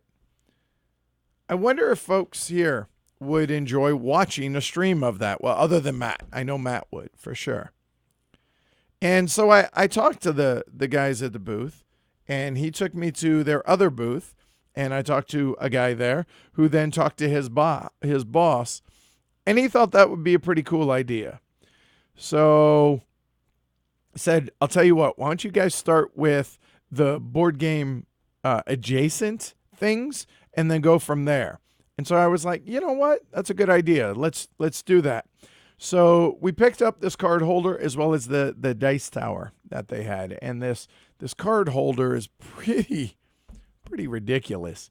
It ends up looking like this. It actually folds out, as you can see there. And I was like, This might not go over well. It might. I don't know. So one stream in the coming weeks, I'm going to spend an afternoon probably during a day putting this together. It takes no glue, no nothing, and it all fits together. So we'll see. It's one of those, if you don't like it, don't watch it. If you do and it's interesting to you, then come hang out and we'll shoot the breeze while I put this together. So I thought that'd be a cool idea, especially the train one. And so thought we'd start with this and then work up to the big train one, which is going to be pretty intricate. And yeah, like I said, I don't know if there's going to be a lot of folks that are interested in it. I'm interested in it. And it's my show. So I thought I would try something different, see if folks enjoy that. Maybe it's, we have some music playing in the background, be like one of those lo-fi channels while putting together a model of things that we could use on the show as well. So yeah, anyway, that's thinking outside the box. That's what something that just appealed to me and thought it was a cool idea. So we thought we'd try that. So that's what we're going to do. So there you go. From U Gears. Yeah. Thought it was kind of a fun idea. Yeah, exactly. And Kurt says, I've seen other people show off kits like this on YouTube. Some of them are fantastic. Yeah, they were ridiculous. They had safes, working safes, like legitimate. It was amazing. Fantastic stuff. And I thought that would be cool to show off. So it's not going to take the place of a live stream of a board game. It'll be bonus content. Maybe we do it patron only if people aren't interested. I don't know. We'll see. But that said, thought it was pretty cool. Oh, well, there you go. And by the way, to double back. So Dylan from Quality Beast says, if people are having trouble finding this, Quality Beast may have some news. That's terrible foreshadowing, Dylan. Once we recover from Spiel. So there you go. All right. Yay. That's exciting. So S. Ivers says, U-Gears, I backed their original Kickstarter years ago. I'd never heard of them, but oh my, they have some really impressive stuff. So yeah, this is from U-Gears. I will ask, don't pick it up yet. If you guys are interested, wait until the live stream, please. All right. Tel Aviv in the house. Hello. Fit very, very firmly together. Cool. I have one of those little model hammers, like for putting together inserts. So noted. Oh, and okay. Slivers, I think is how you say it. Says the safe is what I have. So there you go. Really, really cool stuff. So Matt says, as you guessed, I would watch. So good. Anyway, so that is something a bit off the beaten path that I thought would be cool to bring to the stream. So look for that in, I don't know, might be next week. It could be a few weeks from now. We'll figure it out. So from U-Gears. Making room because now it's time for the big boxes.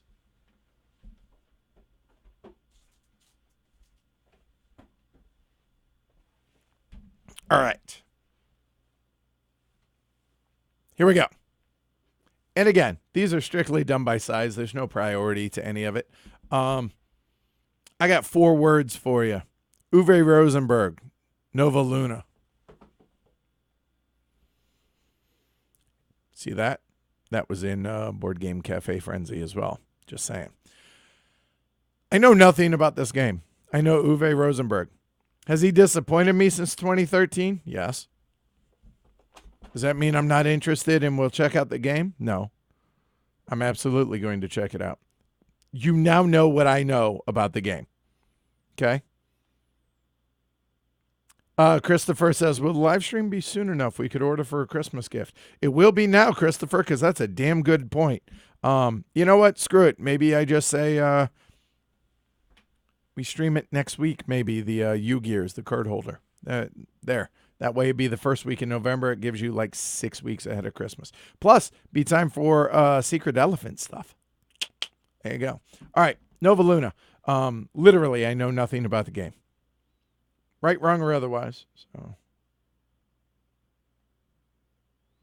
probably reading the right side of this. Right side's in English. It's funny. I went to the booth, and they were like, "Yes, we know who you are. Would you stream that?" I was like, "It's Uwe Rosenberg, right?" And they said, "Yeah." I said, "Yes." So we'll check it out. Hopefully, it's good. I'm curious. Yeah, we'll see. So there we go. Well, good, Christopher. Hold off a little bit if you would. I appreciate it. Yeah, Red Eye Ghost says the back of the box does nothing for me. Fair enough. So it says here, it is 8+, 30-minute solo to 4-player. So we'll see how it works out. So Nova Luna from Uwe Rosenberg. I told the story about the what happened at the booth for the next one in the Daily Diaries. So if you guys haven't heard the Daily Diaries, go listen to them. Yeah, one of my Grail games right here. The end. This is going to find its way onto the show. It's a Grail game of mine. It's one of Richard Breeze's best, even though technically, so it is David Brain's game. This is the only game in the Key series that doesn't have Richard Breeze's name on it, but he said it's the game that he spent the most time on. He worked as developer on this one, and yeah. Kickstarter.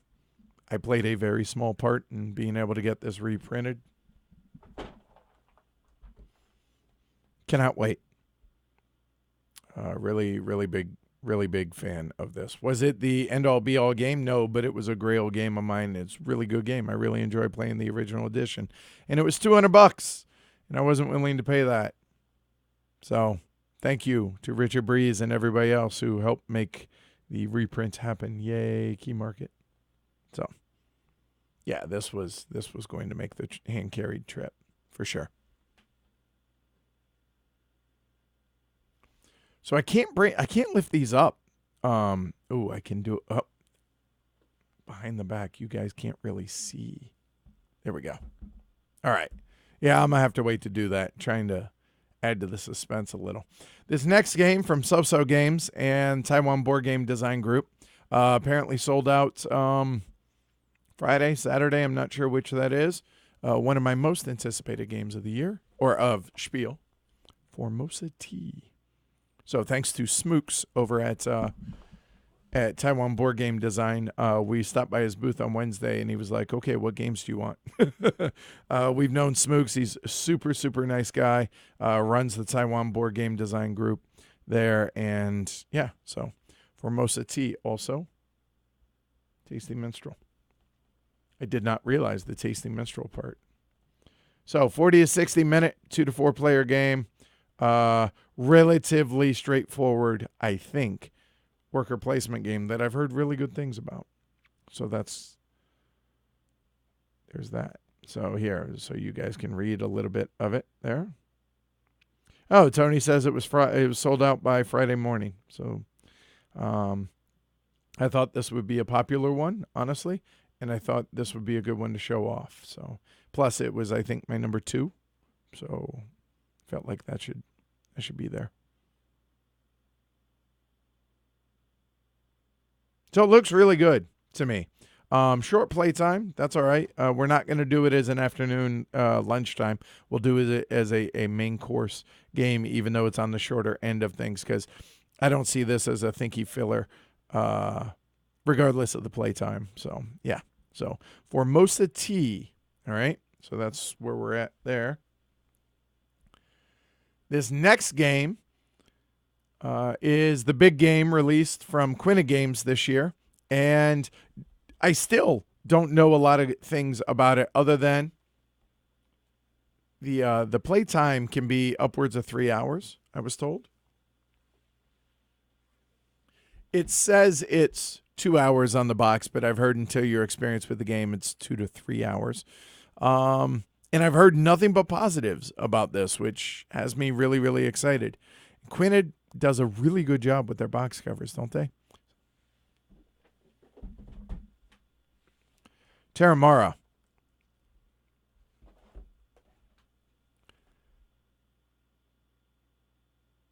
I told Paul at the Quina Games booth that I know nothing about the game, but I've heard good stuff, which is true. Everybody that said they demoed it said they enjoyed it. And it looked really interesting. There's a lot of replayability, is what I was being told, and just really good meaty decisions. So here we'll zoom in on the English and just the picture of things.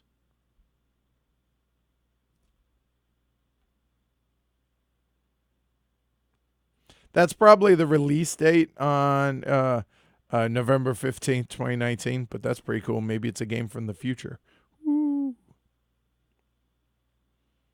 No, with Nail, somebody should not make a schnitzel-themed game, not until I eat some, after having gone to Germany and missed all my schnitzel. So depressing.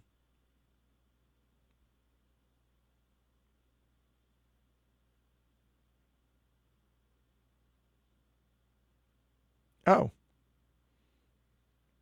Play as chieftains of a clan living in one of their villages.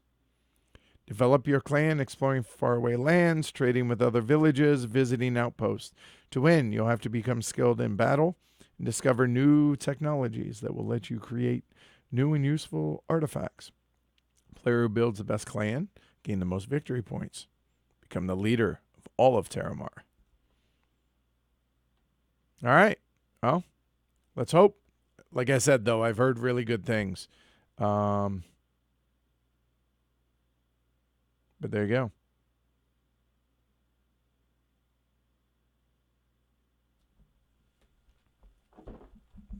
Really pretty. They do an excellent job on their box covers, don't they?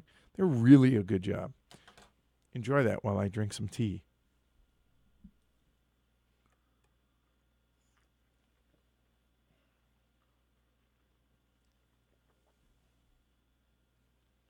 As I mentioned, if you guys haven't heard the Daily Diaries on the podcast, you should go back to day 0 and listen to all 5 of them. All 5 have been released now.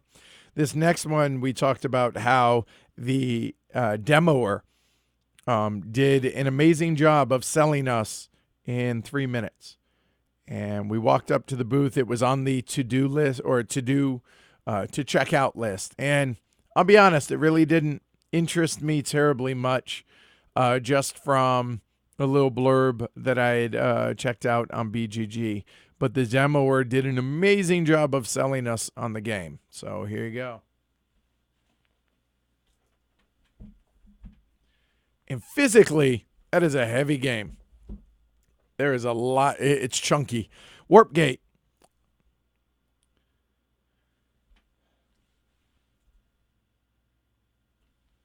From Wolf Designer. Yeah.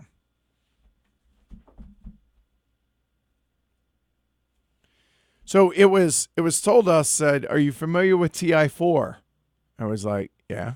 He said, "Well, this was inspired by TI4 for a game that you can get to the table and can play in about 90 minutes, 75 to 90 minutes."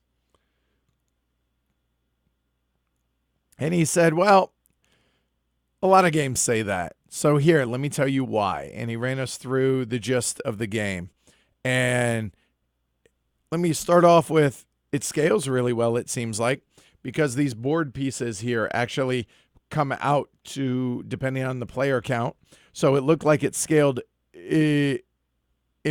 just really, really well.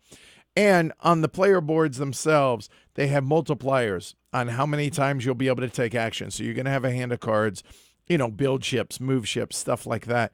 And then the multipliers are ×1, ×2, ×3, ×4. Where you play a card is going to be how many of that you can do. Oh, if you play the build ships action on the ×4, you build 4 ships, but that spot's now taken for that round. You get the idea, and you're moving planet to planet, exploring space, and it just sounded really fantastic. I realize I'm doing a very poor job. We were talked about a lot of games.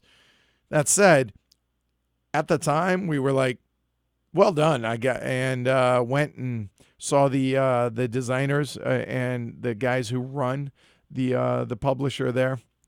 Told them they did the demoer did an amazing job of doing an overview and elevator pitch in 3 minutes, and we're definitely interested. And they were excited because they know about the show, so that was cool. So yeah, Warpgate, definitely one that, from a theme standpoint, did absolutely nothing for me. Mechanically sounded really enticing though, and so I went from to ooh.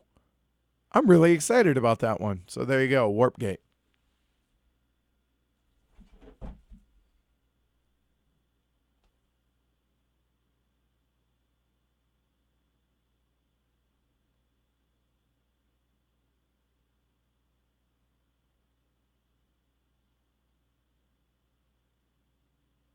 Okay. Chat is saying not at all like TI4. I'm just saying that's how it was pitched. 90 minutes, though. All right. I appreciate it, Matt. Well done. Doing good work there. So if you tuned in early and you saw the heavy cardboard promo for a game from Tony Boydell, if we're going to bring the promo back, probably ought to bring the game itself back.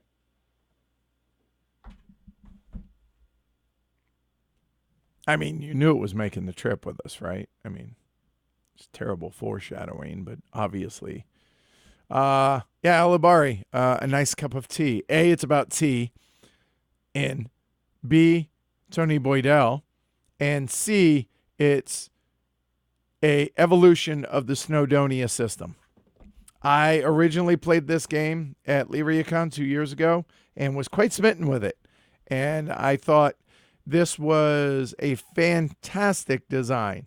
And you can definitely tell that it's built upon the bones of Snowdonia. So I would argue that I still haven't played Foothills, so I can't say, but my favorite of Tony Boydell's games right here, and I'm not saying that because we got a promo.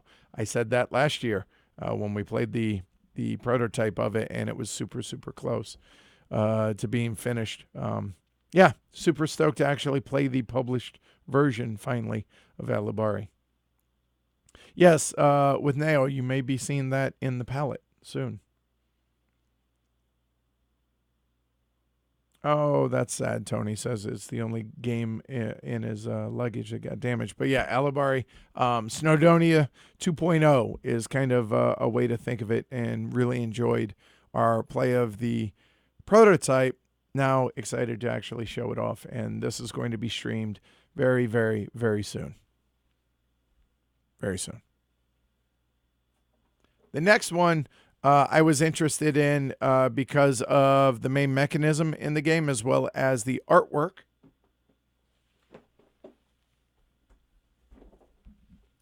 The Magnificent. Yes, I realize everybody and their mother is going to be covering the Magnificent, I'm sure, from Oporta Games. This is a game that I think was super high on people's excitement list.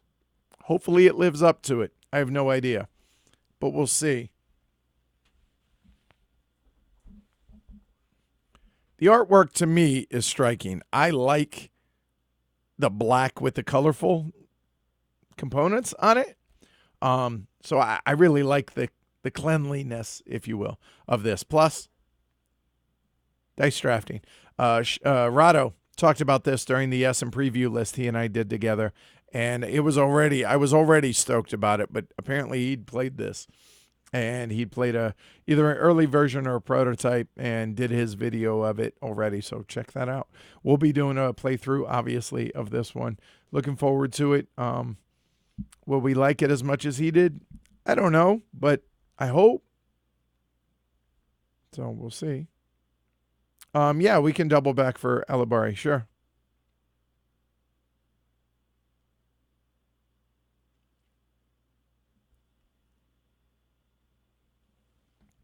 Let me open up Alibari.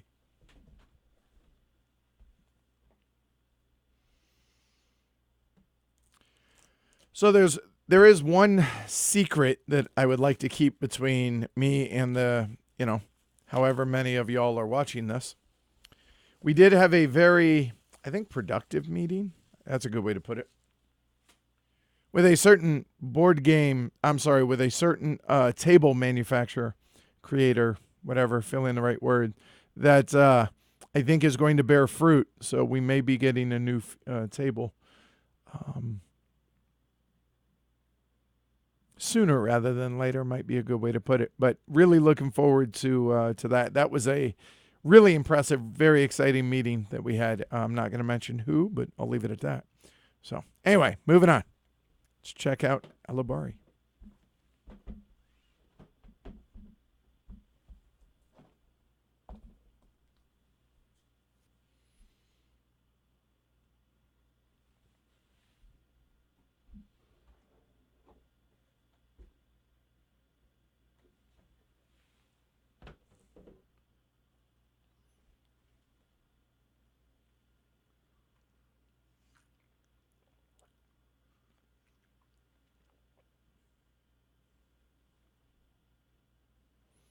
Red Eye Ghost says, I really like the theme of the Magnificent, but having watched some playthroughs, I don't feel the theme comes through at all.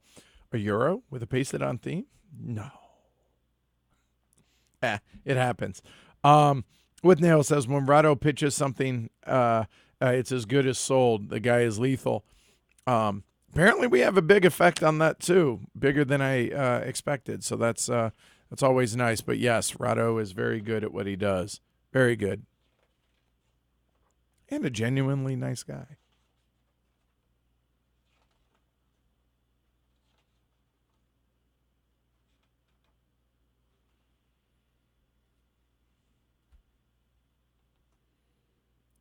I'm just excited about Davis being in the game.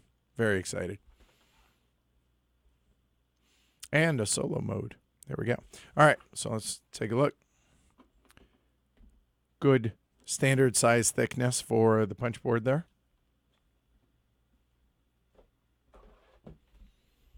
Insert, which, it looks like will be something along the lines of being able to fit in there.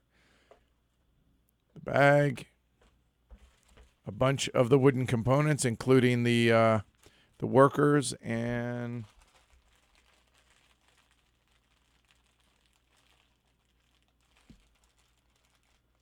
there it is. Train. I guess I'll have to open this one up. Let's see. Normally I do this with one of our lapel mics on, but honestly I thought most of the talking would be right here, so that's why. Yeah, you can see the train right there. Cool. All right, and the rest are standard wooden components, as you could expect. I like how bright the green is. All right, cool. Let's move on to the board and the cards and stuff. Score sheet. Wooden components, as far as resources, they're just standard wood and discs. Standard cubes and discs, I mean. And the cards. And then the massive board. You weren't lying, were you, Tony? Wow. I'm going to have to zoom way out and look at the disaster that the table's becoming.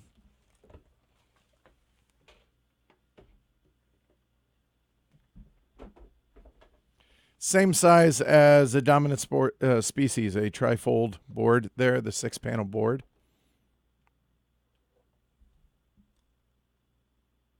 Take care, Brian. Looks really good, though. Here, I'll zoom into some of the artwork.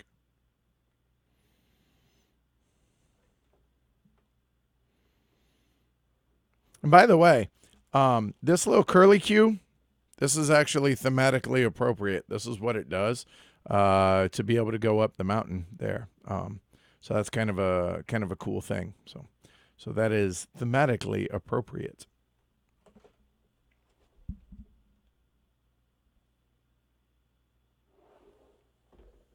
Just showing off various parts of the artwork. So there you go. So that's for most. Wrong T game. Alibari. Sorry about that, Tony.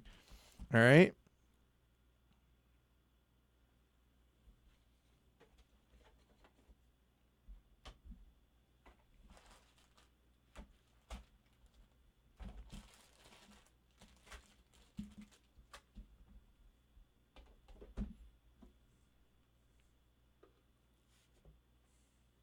Had to put the board in hand luggage because it was over our 23 kilos. That's funny.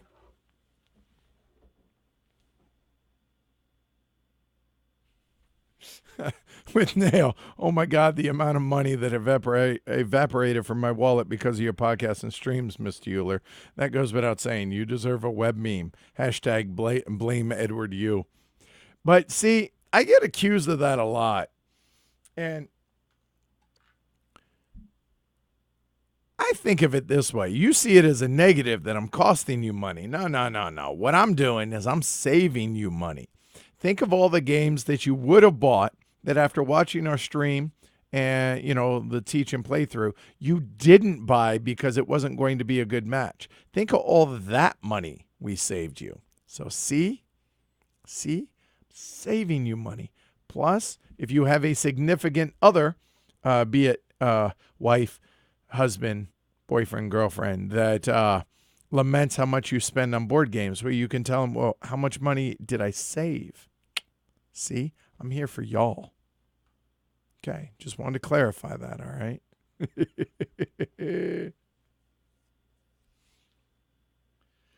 All right, this next game I had put on my list because the theme seemed awesome.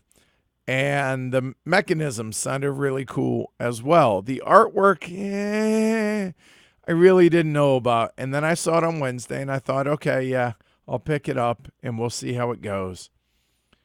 And then on Saturday or Sunday, I think it was, one of the two, Rolf Sagel, one of the co-designers of Wildcatters and the upcoming Coffee Traders, told me about this game that he'd played the night before called Zoocracy.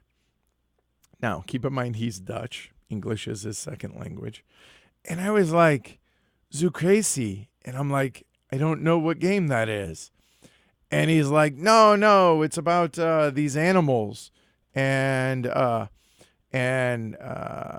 politics and them going and having to vote and all of this stuff. I was like, wait, hold on one second, Rolf. I said, zoocracy? He said, no, it's zoocracy. I was like, okay, now it makes sense. Zoocracy. Zoocracy. All right.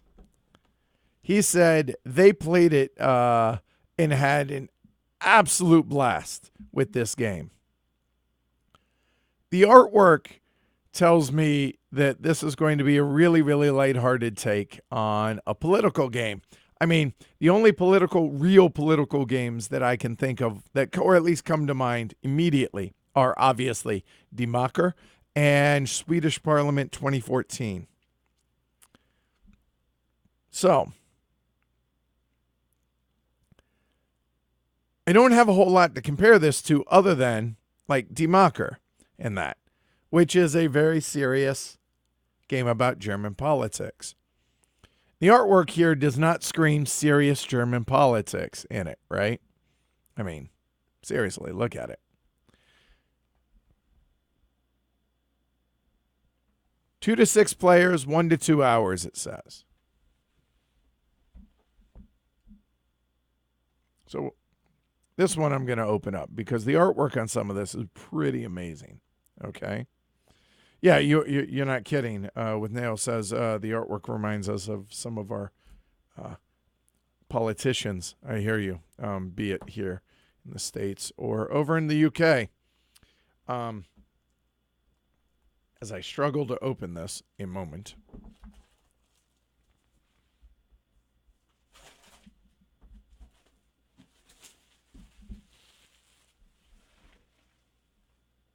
Artwork is by The Miko, Tony says. I don't know who that is.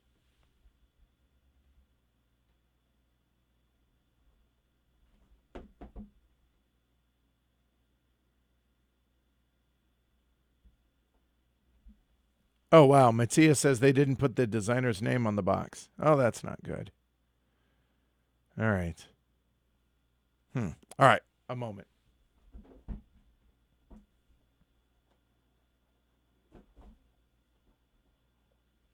It's from Haas Games. So, okay, for those of you that are overseas, Are you familiar with Haas Games? I wasn't until this. Have they designed any or have they published anything else? Like, could that be like a first time publisher mistake and oversight or something like that?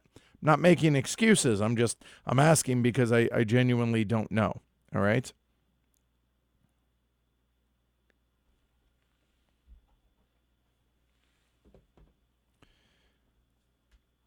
So, different languages, obviously, which if we'd punched, this would have got tossed. Go through the rule book here.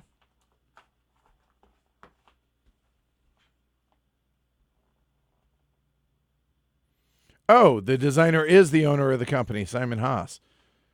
He didn't put his own name on the box? What? Wait, what? Oh, the Miko is Raiders of the North Sea artist. Okay. Thanks for the clarification, Mohammed.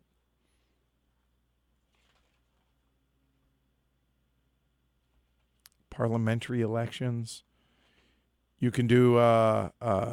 You can put up votes for no confidence. Yeah, vote. There you go. Votes of no confidence. And apparently there are advanced rules. There is a 2-player version of it, and there are advanced rules, which the designer actually, now that I think about it, he actually was the one that walked us through this, said that it actually gets quite good with the advanced game, which, I mean, that's how we're going to probably show it off. We'll have to try it first to find out whether or not it adds anything to the game, but according to the designer, it does.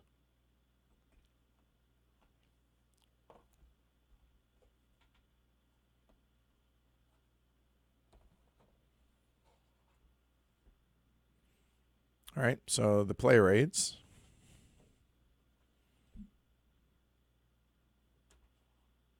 One side's German. I assume that's German. And one side English.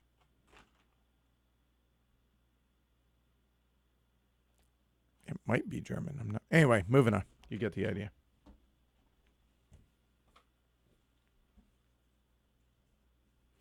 I don't know.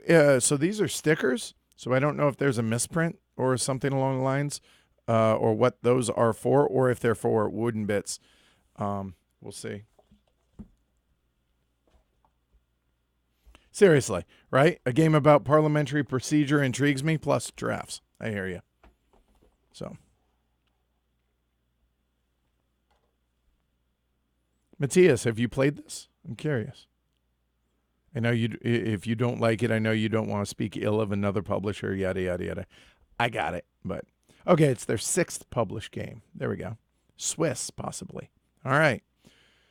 So there are different regions. I know that it's kind of a like an area majority as far as getting votes for these different areas. You got the seats of parliament and everything. Yeah, I mean, it doesn't look terribly complex. It's definitely not Democker. But again, I mean, how do you not compare it to other games? Oh, apparently those stickers are going to go on these guys. So there's that. So once I struggle to get these open, I'm going to... there's no easy... Oh, there's no easy open, but there is a hole in the plastic. Okay, Matthias is not. The expansion would probably be called Brexit Safari. Wasn't Brexit supposed to happen in 2 days, but originally like 2 years ago, it feels like Brexit has gone on. Long time. So the feel of the cards, they're not linen finished, not super thrilled with the way these feel. What I'm doing is I'm separating some of the roll cards because the artwork on these is legitimately amazing. So we're going to zoom in and have some fun with this. I mean, the only other thing I was going to do today was go play poker. And honestly, I'd rather do this with y'all. This is a lot more fun. Oh, I missed one. Hold on.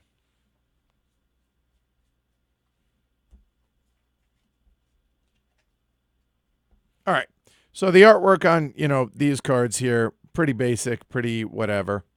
Okay, well, some of it better than others. So, anamorphosized, I think is, I maybe that's how you pronounce it.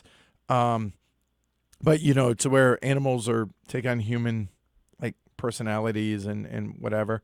But the there's definitely a part of me that loves this, especially with such a serious and heavy theme that these have. It's this just my first thought was Hugh Hefner, the zebra. I mean, I can't help but laugh looking at this. I mean, right? So,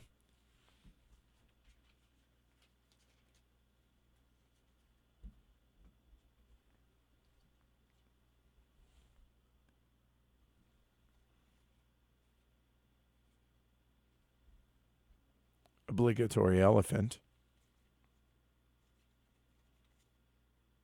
All right, so you've seen most of it, but I want to show the roll cards. Anthropomorphic. Thank you. Boy, I struggle with that one. All right, so the different roles, right? So we'll do like so. Don't mind a little bit. Whenever you punch games, etc., this is going to happen.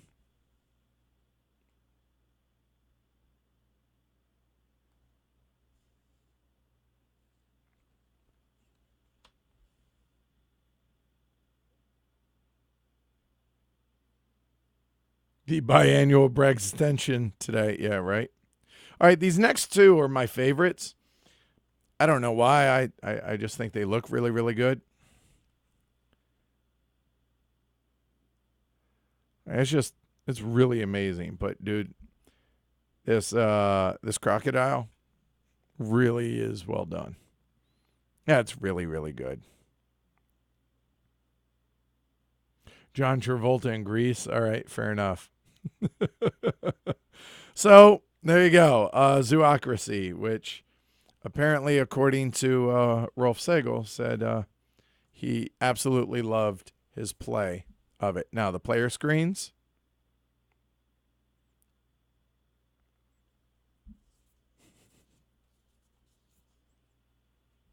These are fantastic.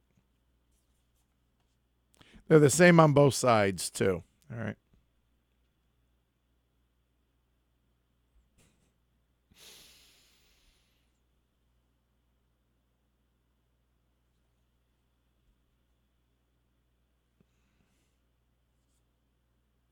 The chameleon here is really good. Time to make the donuts. But my favorite,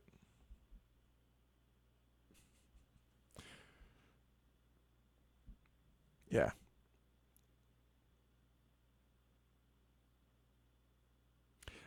We did not. Tropical Penguin. I don't even own Ticket to Ride anymore. I apologize. But anyway, so that's Zoocracy. So let's hope the game turns out to be good, because man, I really want it to. Like I said, I try not to get too excited about games because I have a job to do in reviewing, but also in presenting these games to you guys. But I'm a human. I still get excited, and this is one that was on my list.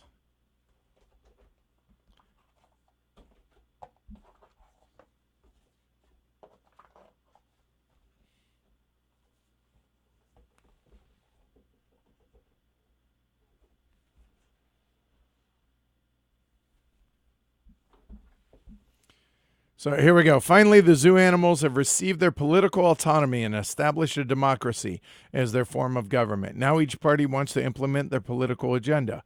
Each player will lead one of the animal parties using a clever strategy and their best negotiation tactics to make it successful. Trust your animalistic instincts to win elections and hold political offices, or plot and pressure the government from the opposition. In the end, whoever has implemented the most political goals will win. So there we go. House Games, Zoocracy. Or, Zoo Crazy.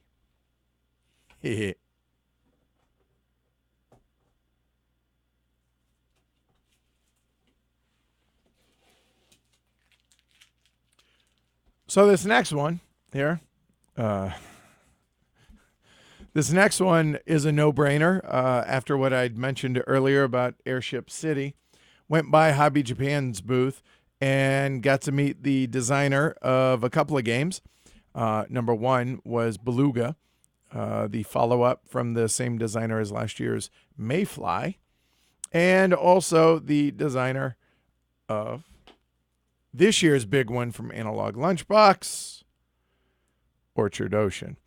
I will say you can definitely tell the growth of the show when I had to really sell myself, if you will, in a way, to talk about what it is that we could do to show off Airship City last year to the folks at Hobby Japan. This year, I did not have to do that. They were like, absolutely, here you go. So that was pretty cool. That shows the game actually really well. I don't know a whole lot mechanically about the game, but I've always liked their very clean designs, and you can definitely see how they are growing and evolving and getting better at what it is they do, going from Lagerstätten to Airship City to now Orchard Ocean. So there you go. I'm looking forward to this one. This is all these games that you see, our goal is to stream them in the next month to 6 weeks or so. May not all fit, and they may not all get covered in that window, but that's the big picture. All right. So Orchard Ocean, definitely high on the anticipation list to see what Analog Lunchbox is doing.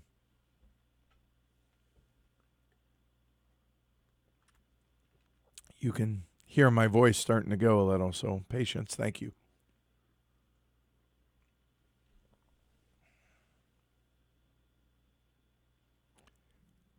We have 3 left, one of which is a prototype.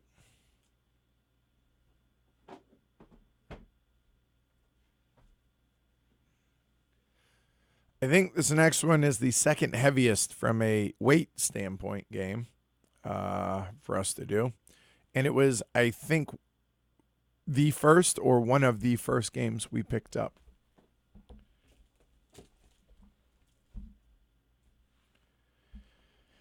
Era of Tribes from designer Arn Lorenz, I think is how you say that. It's a big Civ-ish. Nah, let's move that. Hold on.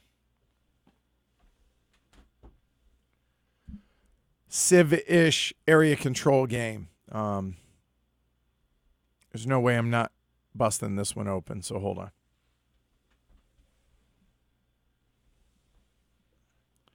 Drop my wire cutters.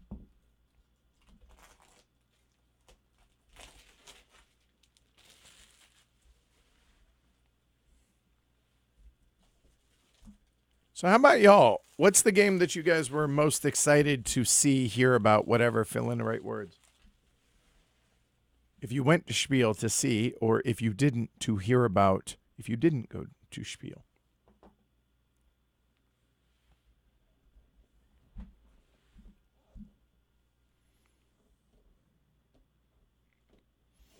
I will zoom in, so for our German viewers out there, hopefully you can...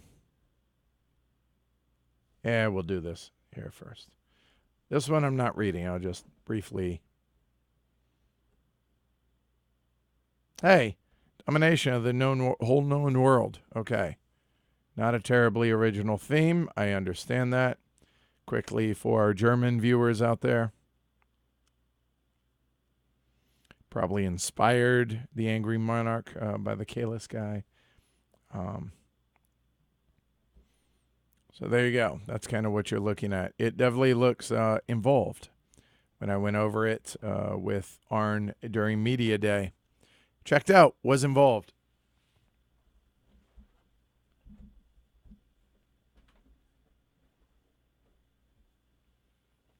It's a thick box. By the way, can you guys see the shininess? What do you call it? Oh shoot, I can't think.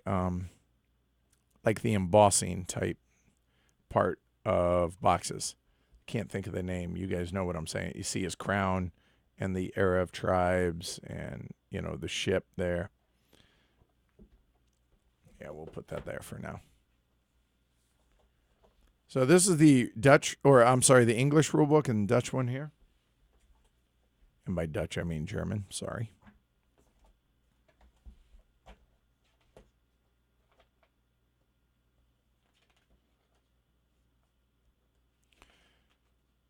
So this was a nice touch. 2-player setups here on the left side. Different ways you could set up the board. The 3-player setups there and the 4-player setups there.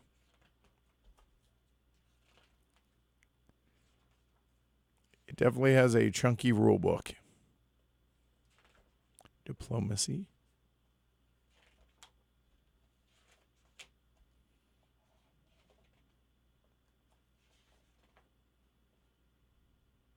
And then it also has a modular game board, which to where you can basically make up your own scenarios if you want.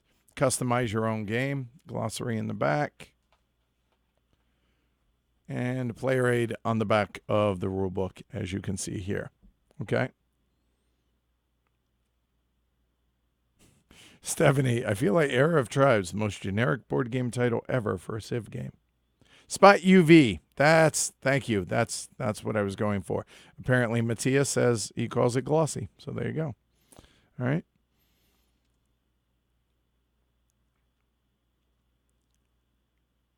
Of course, we have the longest everythings, it seems, Stephanie, because I don't know how to shut up. All right. Player boards and punch board. Oh, this is kind of nice. I don't know if these are player pieces or if whatnot, but they're individually kind of like shrink wrap type or little envelope thing with player aids on it in there.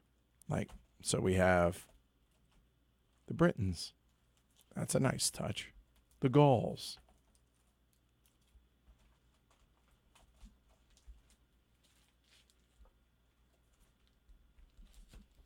There's a lot of these. Okay, these are not the player boards. Not all of them. The Egyptians.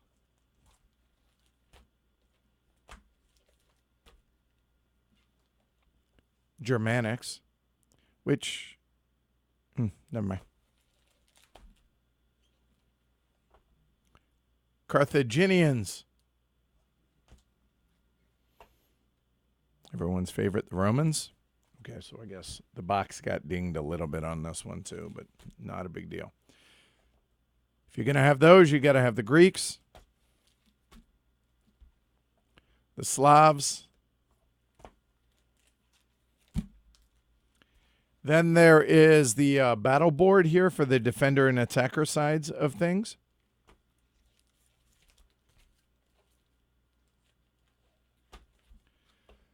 The Norsemen and the Iberians. So that's all the various boards and everything. Okay. Oh, I am so grateful for this. These come pre-stickered. Yay. Lots of cubes, lots of wooden bits.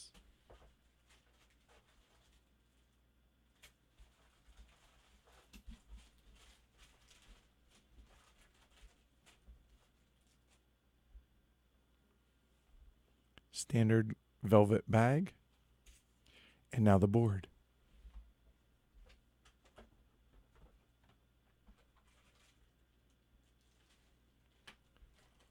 And custom dice. Whoa, sorry about that, guys. All right, and we have some custom dice and a regular 6-sided die.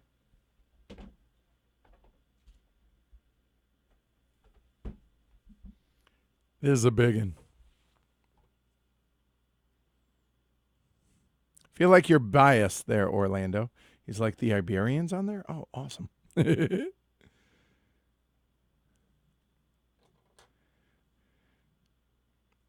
Yeah, we were not able to get a copy of Flotilla either, for what it's worth.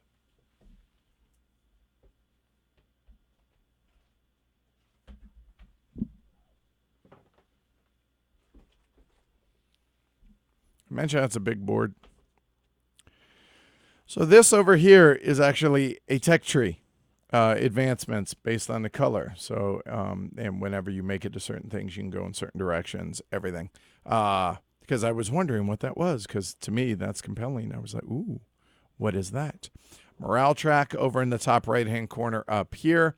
And then a victory point track that works in two different directions, goes clockwise, I believe, for victory points. And then it's not morale, but I forget what it is going the other direction with it. Yeah.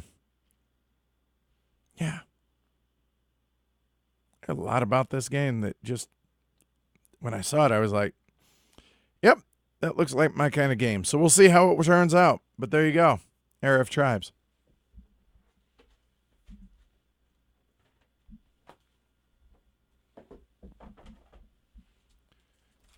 And that is a ton of player boards and everything, all individually wrapped. Not sure that was necessary, but I appreciate it nonetheless. I thought that was cool, but yeah, I don't know that that's necessary.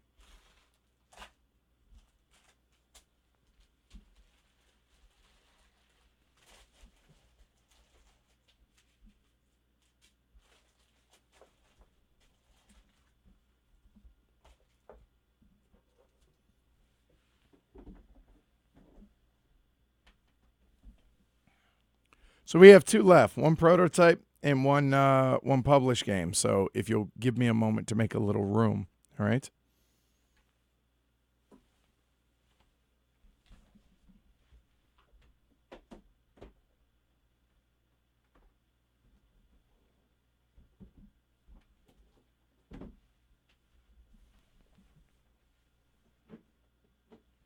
Last published game should be a surprise to exactly 0 people. If you listened and if you were at Spiel and saw me, you know about this one. If you weren't and you listened to the Daily Diaries, this shouldn't be a surprise to you either.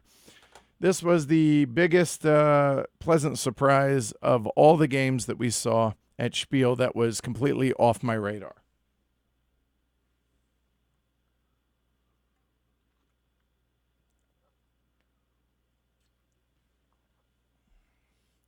Yin Yang. About an hour to 75-minute game, 1 to 4 player. I'll show you the back of the box, but this one we're going to go over a bit.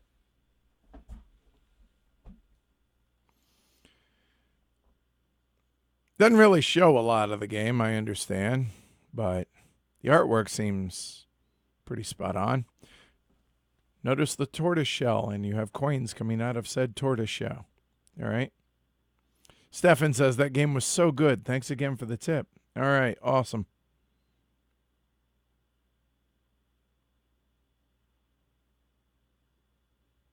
That shouldn't be the case. Okay.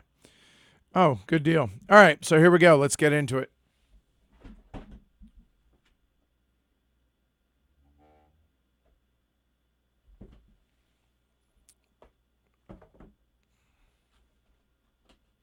The board is, I guess, pretty, but it's somewhat generic looking, the main board on it. And 2 sides, one for 3-player, the other for a 4-player game. Plays over 5 rounds, as you can see at the top of the board. Some area majority scoring for depending on how many temples you've built in the various areas. Okay. The publisher on this is BGN, or Board Game. Somebody help me out. It was BGN, but it's BG. I can't remember. Sorry about that. This other board will actually sit something along the lines of like this up here next to that. I suppose I had to show. I'm going to kind of give it a rough gist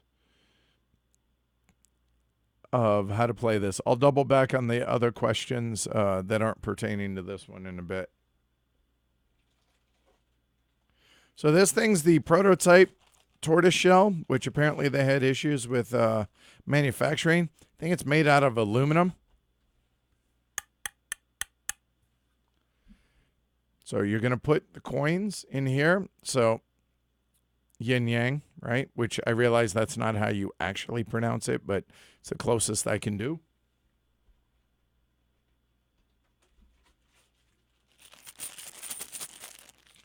And the metal coins. So the metal coins have two sides, a yin and yang side or an A and a B side. So you have, suppose I had to zoom in.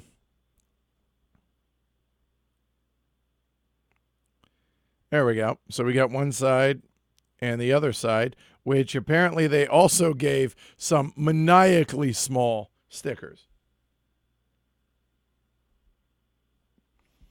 to be able to put on the various coins. I don't think you really need that. But like one side would be the black dot and the white dot.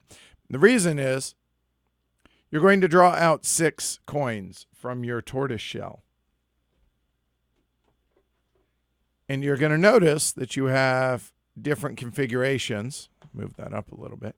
For depending on how you configure your coins. So you have 6 coins that come out called the Fate of the Gods. Here is the player board. You're going to put out your 6 coins into 2 groups of 3 here. On the left-hand side is going to be for this part. So whether or not you go heads, heads, tails, heads, tails, heads, tails, tails, tails, or whatever, you will get one of the associated tiles over here. And then depending on how you arrange the other 3, will then give you some kind of rule breaker or ability over there. Then after that, you're going to then take your 6 coins and then transfer them into groups of 2s, heads, heads, tails, tails, etc., to be able to take additional actions, be it move your ship or you move your boat along the river, move your whatever along the paths, build temples, do various things, pick up gems that are going to be out here, various resources. The reason you're going to be picking up resources is for a bit of set collection over here. I was really happy about this. These are different player boards. What do you see that's different? These are asymmetric. So they're not identical, which I was pleasantly surprised on. So as you collect these gems, you're going to make bingo lines, whether it's vertical, horizontal, or diagonal. And once you complete one of those, you're going to unlock one of these tiles, which are in-game scoring tiles. Oh, hey, this tile says maybe based on how many jade you get. Well, if you notice, if you're diagonal here, you're not going to have a lot of jade. So one of these special actions that you can do over here is manipulate some of the tiles that are over here, which will allow you for in-game scoring stuff to be able to manipulate this so that the one you've unlocked is the one that you actually want to score. So in a nutshell, that plus some other stuff, and do that over the course of 5 turns. Whoever does it the best, scores the most points, wins. There are also some of these cards, and yes, they are also in English. There's a bunch of them, and some of them are in English, so not to be worried there. If this is easy to open, I shall do so. And it is. Yes, it's a shell builder. There you go.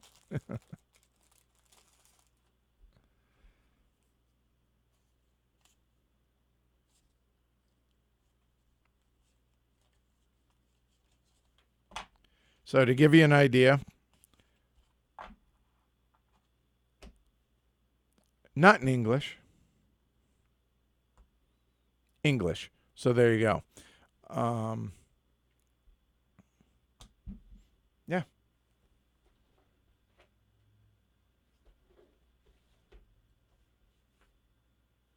The rule book, I do want to at least briefly show that off as well.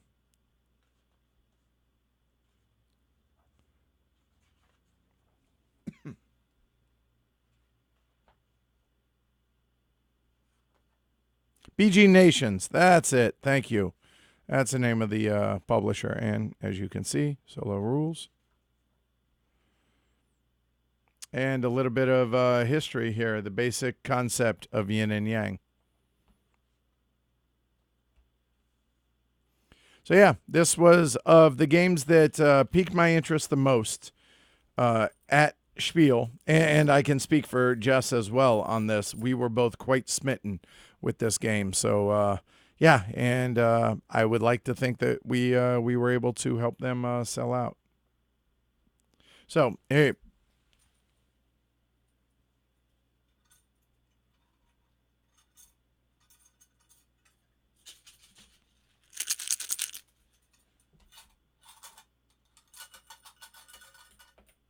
And however they fall, that type thing. All right. So it gives you an idea. And Stefan, who has played it, okay, Yin Yang. All right. Okay, cool. There we go. That wasn't too bad.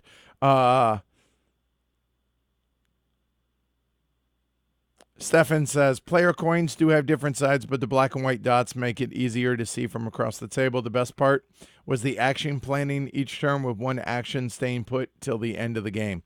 So there you go. Right. One action staying put being in this area, right? So you're going to be able to chain more actions and be able to, this turn I was able to do this, and that stays there, and then you clear the others, and etc. through 5 turns. So 1, 2, 3, 4, 5 there, then you put down your 6, and they'll all be there for the end of the game. So that's why you actually get more than 6 coins in the game. So that is Yin Yang or Yin Yang from BG Nations. This is hopefully, in my opinion, the first game that we're going to stream. Possibly as soon as this Friday. Possibly. So we'll see. So give me a second to clean this up, and then I will show you the prototype that we brought back and very briefly go over that because my throat needs a rest, honestly, y'all. And then we'll call it a day. All right. Can this be found online anywhere? I don't know, but I guarantee you the designer will be in chat. Or designer, publisher will be in chat when we stream this. So, Mohammed, you can always wait for that, okay?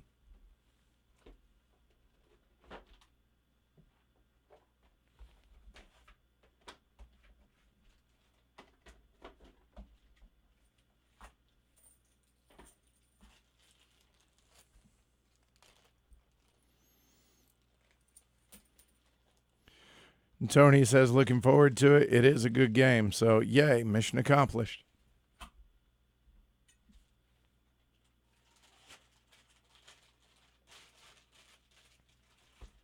As I said, the turtle shells they had an issue with in manufacturing, so they were not given out in all copies of the games.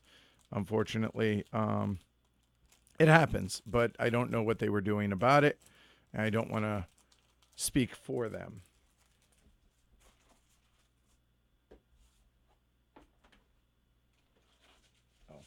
And cubes for the different temples that you're going to be building.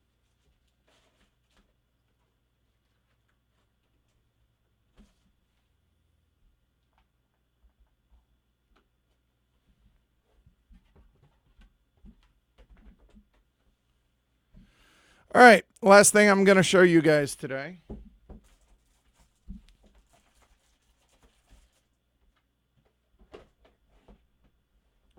Normally, we don't show a lot of prototypes. However, this is a prototype that I've been privy to for the last 2 years. 2 years and 4 days now.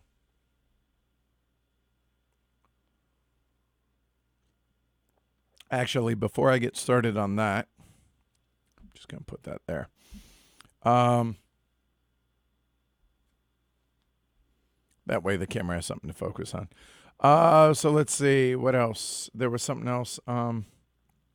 You could sign up and they'd ship them at the end of the year, the tortoise shells. Okay, good. Nice.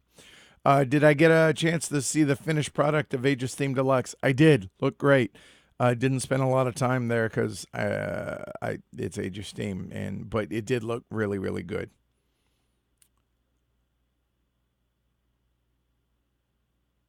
Let me see. Is there anything else I missed in chat? Just checking.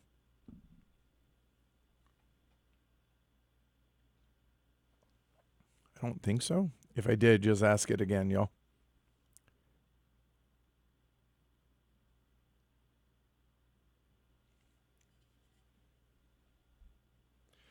All right, so this next game, like I said, I've seen over the course of the last 2 years and however many days it's been since Friday.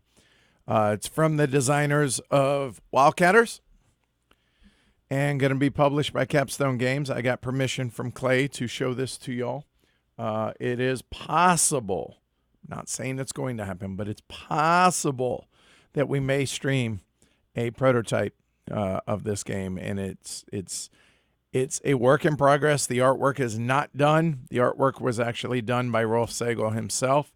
That's not how it's going to end up looking, so keep that in mind. But here's the board for coffee traders, y'all. And oh my, it's a big board.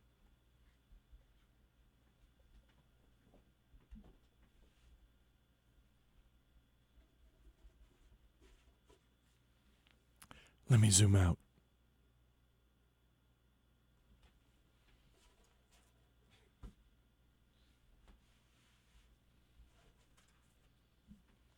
I joked with Andre and Rolf that they really hate me because they made this so ridiculously big. It is not going to be in this shape, this configuration at the end of it when it's actually published. Wow, that's a lot of white. I don't know how well that's going to show up. Here's the good news. We're not going to stream this till we get a PTZ camera, so that will help. Right, so here we go. That is the main board for coffee traders. I'm trying to look around the room to see if I brought the player boards down.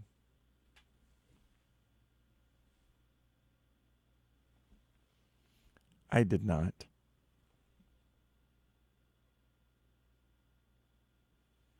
Honestly, I think those are in a box somewhere, so I apologize. Well, that said, let's briefly go over it. So, coffee traders, it's about having corporations here in the 5 different areas. You have, yes, there are misprints, but whatever. Argentina, Ethiopia, Brazil, Colombia, Indonesia. You're going to be running corporations that produce coffee, and then traders for trading coffee in Antwerp.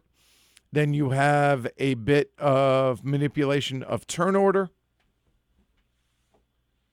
Over on the left side in these purple kind of fuchsia colored areas are coffee cafes that specialize obviously in various levels and various types of coffee. The game also features, and I forget how you pronounce the name of the cat, but the cats that is very, very expensive coffee that eat the fruit that is around the coffee beans and then relieve themselves. When they do, they in their excrement are the coffee beans, which are then harvested, cleaned, roasted, made into apparently some amazing coffee. Hey, you can't make this stuff up. But those are featured in the game. That coffee house up there in the corner specializes in that type of coffee. I got to be honest, this game has been streamlined considerably from the last time I played it. And also, honestly, the game hasn't suffered. It still is extraordinarily heavy and deep. And it also has some... You can tell it was designed by the same folks as Wildcatters. There are similarities in a few of the mechanisms here and there. There's a little bit of piggybacking in here, kind of like how it is when you produce oil and transport oil in Wildcatters. But the player boards are laid out in such, again, as a prototype, to where each of the 3 rounds, you go left to right on your player board. And I apologize, I didn't bring them down with me today. But we are not going to be able to stream this as a prototype until we get the PTZ camera. Because as you can see, in a perfect world, if that's as far zoomed in as we could go to be able to hit that, and you would never be able to see the player boards, which are massive as well. So we're going to need the PTZ camera to be able to do this, because the player boards are about yay high, and about this long. So they take up about this much space above and below the main board as well. It's not going to be like this in its final published version. Plus the same, I believe, the same artist that did the artwork for Bus, Dan, is going to be doing the artwork for Coffee Traders as well. That said, this is the final prototype of it in its final form, in a sense that mechanically the game is done. Obviously, the graphic design is not all of this basic stuff. But I thought this would be a really cool thing to be able to show off to you guys as, okay, look, this is what an advanced prototype looks like. This is the type of stuff that we see quite a bit. And yeah, so I wanted to be able to show this off to you guys. Clay was on board with it, and like I said, we may even stream it in this version as well as in the final produced version. This is, I believe, scheduled for next year from Capstone. And yeah, so there you go. All right. Cool. That's all the stuff I brought home in hand. That's a pretty extensive list. Everything from Alubari and Key Market, Orchard Ocean, the Magnificent Warp Gate, Terramara, Arab Tribes, Yin Yang, Zoocracy, and this thing. Yeah. So there you go. I appreciate you guys hanging out with me. Hopefully you guys enjoyed that. Hopefully put some games maybe on your radar to at least check out the streams of them when we get to them. And yeah, we're going to kind of lay low for a couple of days. I believe on Thursday we're going to be playing our first game post Essen, and then stream something on Friday. I don't know what. I ask your grace on that. We will figure it out. In a perfect world, it would be yin yang. I don't know if that's going to be feasible or not. But that said, we'll be coming back live on Friday with a game. And we'll go from there.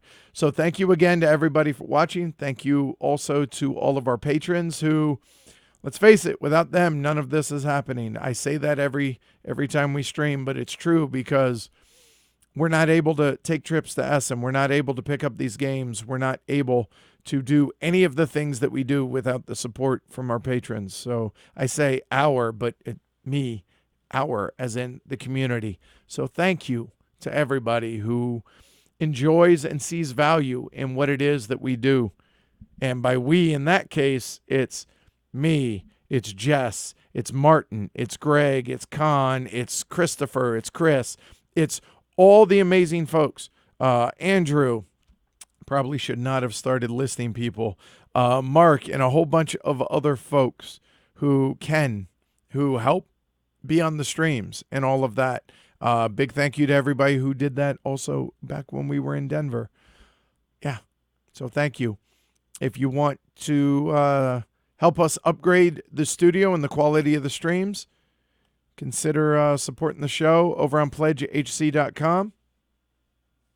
We're 16 patrons away from buying a new camera, y'all. In addition, it's not in lieu of any of the cameras. It's going to be a fifth camera, and it is going to be the most advanced camera doing something that nobody else in board games is doing. And I think there's a lot to be excited about that, but I can't do it without y'all's support. The reason for that, it's super expensive. And if I'm going to outlay the cash, I need to know that I'm going to make up that cash over the course of months by having enough support and enough patrons. So that's why. After that, it sounds like the next stretch goals, if you will, or the next milestones. We did some discussing of things over while we were at Spiel. And after we hit 800 patrons, the next few goals are going to be able to bring people on payroll-wise to be able to help with, I don't know, the graphics stuff that James does, the timestamps and posting of the videos and everything that Adam and Christopher do. And then possibly bringing Paolo on, the same guy who does all of the Klingon subtitles for Rado's videos. Bringing him on board. He's asked, he has told us he has the interest of doing that for us as well. So anytime there's rules mistakes that the Peanut Gallery does not catch, being able to do that and going back into the backlog for that. So I want to be able to support those that do the, that help the show. So the only way I can do it is if we're making more money. That's the truth of it. And so I think that would be an amazing next set of milestones after we hit 800. But I'm getting ahead of myself. We got to hit 800 first. So thank you to everybody who has helped make all of this a reality and is excited about the future. It's going to be a hell of a good year. It's been a good year. It's going to be even better for the next one. So I will see you guys on Friday. Thanks, everybody. Like, subscribe down below. Let you know whenever we go notify, whenever you hit that little bell. I'm going to go rest my throat for a little bit. I'll see you guys on Friday. Thanks, everybody.